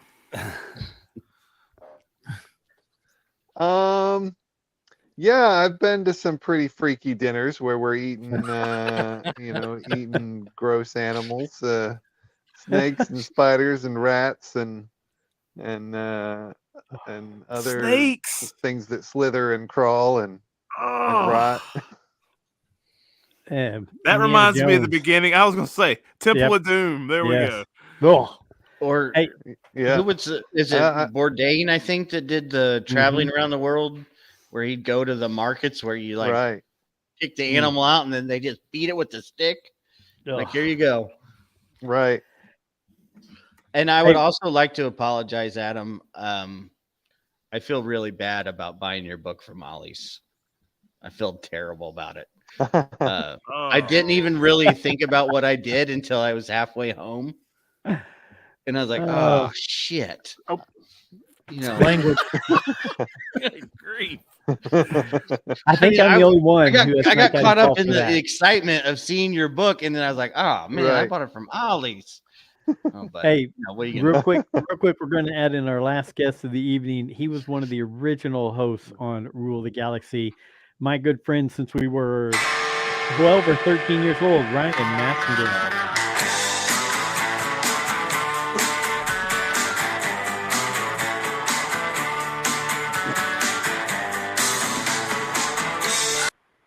What a good song. We could have let that Absolutely. just go the rest of the show. I like that song. Love the Pixies. I can almost picture you two in the leather jackets and the bandanas hearing that song. Yes. Oh, it was a good time. It was a good time. And for those of you, Adam, Dave, Steve, D-Doc, you didn't know us at that time. Mass and I would wear outlandish clothes, black leather jackets, earrings. We thought we were New Kids on the Block or something like that. I don't know, but then Pic- I pictures was or it didn't happen. younger, and I thought you guys were the coolest, in the entire world. How wrong you were. Yeah. I still think I'm right, but we goodness gracious. Yeah, Mass and I have known each other that long. We got him talked into being a part of the show at the very beginning, and then he said, "Hey, you guys talk way too much Star Wars.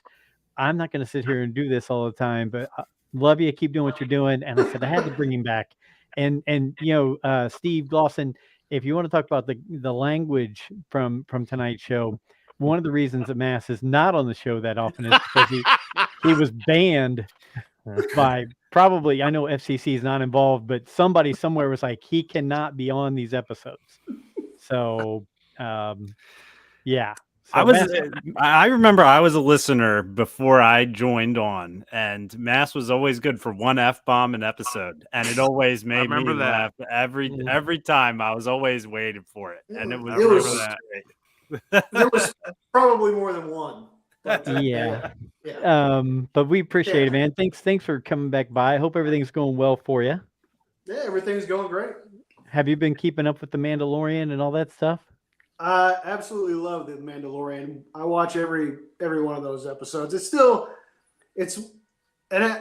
was watching that last episode, and I had a track meet, so I haven't been listening to everything tonight. But it kind of showed me what the differences was between, like, the beginning of the episode where Jack Black and Lizzo are in it is kind of like the episode 1, 2, and 3 for me. And because You're talking movies, episode 1, 2, and 3. Correct. Okay. Because I didn't really enjoy that part, and then after that, it got more serious, which reminded me of like 4, 5, and 6. So, I mean, I enjoyed the whole thing, but I'm more of the original trilogy kind of guy, but I love that show. It's so good. It reminds me of how it started. And then at the end, someone got an unearned title, and it reminded me of 7, 8, and 9. No. Zinger. Listen, I'll say this: you mentioned the whole thing. Honestly, and Dave, I think you're the only one that may appreciate this. As I told someone today, I'm like, to me, it's like they took an unused Buck Rogers episode from the '80s and put Star Wars characters. Wow! I loved Buck Rogers. Yeah, but when you've got an unused episode, you know that one's rough. Yeah, you know that one's gonna be rough. Yeah. Oh man. Okay, real quick. We've got an old enough group here. Actually, D-Doc's the youngster of it. Oh, that's a gorgeous one. Jack Harvey probably wants that card right there. Will you quit putting that up, Steve? Well, Dave put a card up. I thought I'd put a card up. This, by the way, Adam, I just wanted to say, when I was holding up the Rebel, this book, which you can get from Adam Bray, it fell out. So I don't know if you actually meant to send this to me or not, Adam. But I got it now, sir. Yeah, I did. Okay. What card was Steve holding up that you told him to put down? I didn't see his. Oh my! I didn't see it. The C-3PO card. Oh, okay. There it is. All right. Oh, the naughty one. And we go downhill from there. Yeah. Well, no, look, guys. We've been zooming through this all night. It's been a long night. I really wish I had those still packed up cards right there. Like you said, Steve, I wouldn't be rich, but I'd be doing a lot better than what I'm doing if I had those in my hand. But I can't thank you guys all enough. It's been a silly night. It's been crazy and fun. Are you wrapping up? Are you wrapping up right now? No, well, we've got 6, 7 people to talk about wrapping up, so I got to go through them one at a time. So it's going to take us a good little time here to go through all this. So, Adam, I want to start with you. Tell me something you love about Star Wars to close up the show. Oh yeah, I like all the little people. They employ a lot of little people. You know, you got Ugnaughts and Jawas and Ewoks and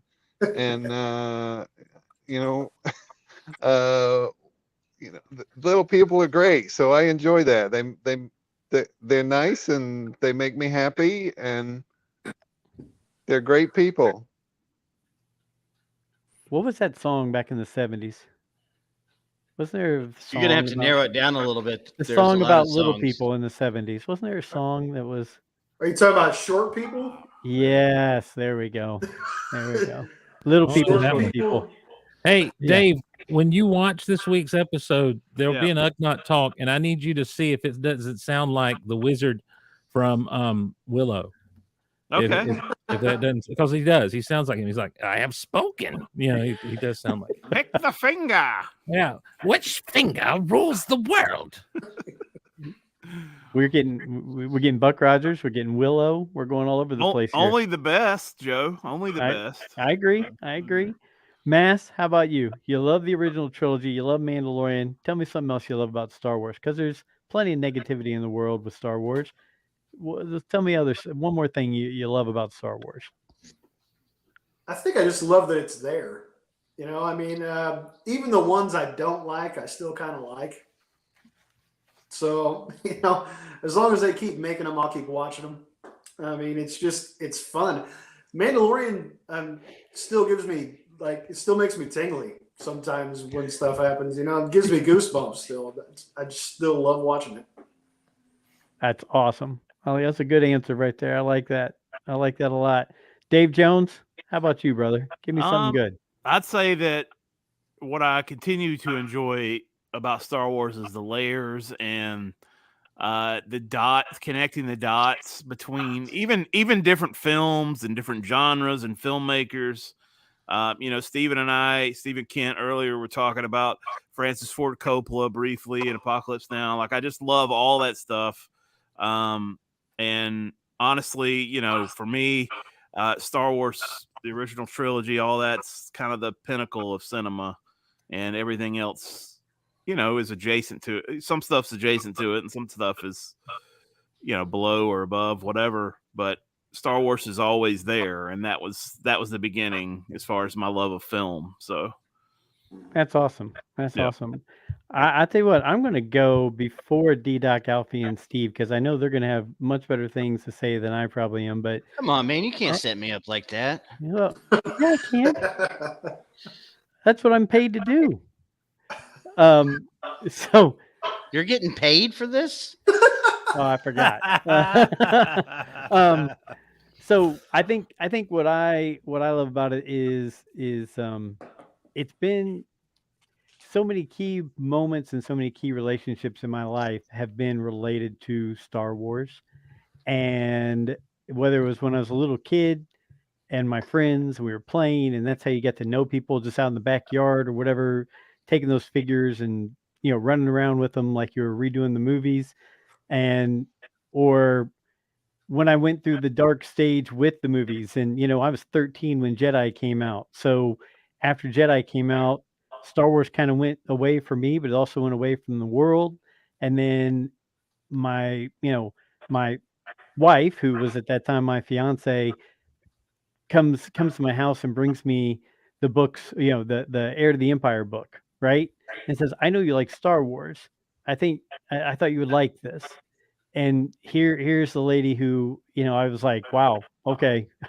that kind of seals this, right? She's bringing me this book and saying, hey, go read that, right? I mean, that was a key part of it. Then seeing the special edition come out with Mass and my son, who was little at the time, my little brother Tony, then watching the prequels through the eyes of my son with him, you know, it just seems like there's always something. And then starting this podcast with my son and bringing all this back together to where Alfie, who he and I grew up together and had separated for so many years, and then this podcast brings us back together, and we're closer now than we've ever been. And all the relationships, whether it's, you know, you guys here on the screen with us now, or the other guests who've been here, or, you know, the super professional guys like Scott Rifen and, you know, people like that who sing songs for us and all that. It's just amazing what it's been as a part of my life. And I'm just so excited that we can talk about it, these 200 episodes. So hopefully that wasn't too much there, guys. How the fuck am I supposed to follow that? Exactly. Alfie. No, Alfie, he said, I'm sure Alfie and D-Doc are gonna have something much better than me, but listen to this real quick. And yeah. Okay, well, maybe I was wrong. That was great. That was great, Joe. D-Doc, how That's about really you? good. What do I like about Star Wars? I mean, as I've said on this podcast multiple times, the movies change as you get older. Whether it's something going on in your life or just you getting older, you notice different aspects of it. Like, I'll be like, all right, I'll watch Empire Strikes Back for the whoever knows how many time, and then you're watching it and you're like, you just notice that one little scene or that one little piece of dialogue that sticks out differently to you that time you watch it. I have kids now. I'm able to have them be a part of it, and my little guy is getting into Star Wars now, and it's thanks to the Legos that he's getting into it, and now he's upgrading to the live action stuff, which is exciting. And I also just love the work that went into the prop making and the world building of Star Wars. That's why I built this Death Star wall behind me. Like it's just like the designs and ideas that they had. I've watched a ton of sci-fi movies and none of them ever hit like Star Wars do to me. The ships never hit like it. The settings never do. Like, I like sci-fi stuff, but it just never hits like Star Wars. Star Wars has that thing about it. So, I might not know every single planet or piece of history of Star Wars or everything there is to know about it. I don't know all of it, but I do know that I love it and I like building it and I like watching it and I like talking about it. So I appreciate being on this show. I'm pumped that we're at 200 episodes, and that's pretty much what I got to say. Alfie Ray. What I love about Star Wars, I mean, Star Wars is such a big part of my life. I love so many things about Star Wars. I love that we can theorize it to death, come up with all these ideas, and then just get blown out of the water by just something so weird but so fun, like this Mandalorian episode. Like you said, you and I as cousins, we've gone through this cycle through our whole life of we go apart and then we come back together, and it's always Star Wars that brings us back. I love that, like, you call me at really random times during the day because you have something that you just have to talk to me about, or that we text nonstop about, all of us together. It's this underlying element that Star Wars is just like this found family, and that's kind of what this podcast is. That's what my friends have become, and you guys have become like a family to me, and I hope it just keeps going. Thanks, Al. Steve, I'm going to finish with you because, one, I respect the heck out of what you do. Two, you started at the very beginning of the show with us, and you said, I'm staying on, and you've stayed on the entire time. He's a trooper. And because a show like yours, you guys and Rebel Force Radio and Star Wars Report is the reason why Joey and I started this. And so I appreciate you a ton for doing all that and all you've done, but you usually I know how much this stuff and fandom means to you with the way you run your show. So I'm going to let you close up on stuff you love about Star Wars. I have nothing to say. Thank you so much. You dirty dog. To me, it starts with fun. Star Wars has always been fun for me as a little boy running around with a blue empty fishing tackle box that was just full of Empire Strikes Back cards, and just looking at the pictures and just constantly, these things are so messed up too, to a shelf full of action figures and vehicles and everything that I've had since I was a boy. It's like Alfie said, Star Wars has always been with me in some form or another. And it's that thing that if we can just stop worrying about all of the ridiculousness that we try to bring to Star Wars and just talk about Star Wars and have fun discussions, whether we agree or we disagree, there's this unifying thing throughout Star Wars, and especially the older stuff, especially the things that my generation grew up on. When you sit down and, like we talked about the Phantom Menace earlier, you sit down and you watch the Phantom Menace, and whether you like that movie or not, everyone who came away from that movie liked Darth Maul. They loved the John Williams score. They loved Qui-Gon Jinn. See, they were taking away things that they absolutely loved. And when you get to the original trilogy, that we've had for all these years, that is the modern American myth. That is literally, America has given the world very little in terms of culture, but Star Wars is the zeitgeist. Star Wars is the American myth that we've given to the world. And really, being based in the old forms of mythology, the hero with 1,000 faces and that sort of thing. And so you end up with ideals to strive for. You end up with adventure to thrill to. You end up with laughs and fun. But man, ultimately, I go back to what Stephen King said: can anyone be redeemed? If the most evil man in the galaxy can be redeemed by the love of his son, we can all be redeemed, by the love of the son. And so I think that there's some great themes that run through Star Wars to be explored, to be considered. And when Star Wars is done well, there's nothing better in all of storytelling than Star Wars. And I think that's why we all hold it to such a high standard, because we all know how good it can be, and we all want it to be good. And so, I just, it's fun, man. It's a blast. What more do you want out of Star Wars than just fun? And it's a blast. I agree. For you guys who've been on for a short time, if you guys have been on for the whole time, I will close up shop here and just tell you thank you guys so much. It's crazy to think that we got to this level, and we've met so many new friends, and we've been such a big part of the community right now, and it's just a lot of fun. All the people making comments over here on the side, we appreciate all you listening and being a part of this marathon that we've done tonight. So yeah, I mean, it can't have fun without Ryfin. There we go. Come on now, you're gonna. Oh. Look, I showed up, Glosson. Glosson took 3 hours to even come close to what I did for you guys. Oh gosh, guys, thanks so much to everybody who listens to us, to everybody who follows us. Thank you for being a part of what we do. Rule the Galaxy it should be about fun. We try to laugh every show, and thank you for everybody who's part of it. We hope to see what goes, where we go in the future. To D-Doc, to Alfie, to Brent, to Nick, to everybody who's been hosts on the show, thank you. One more visit with the card.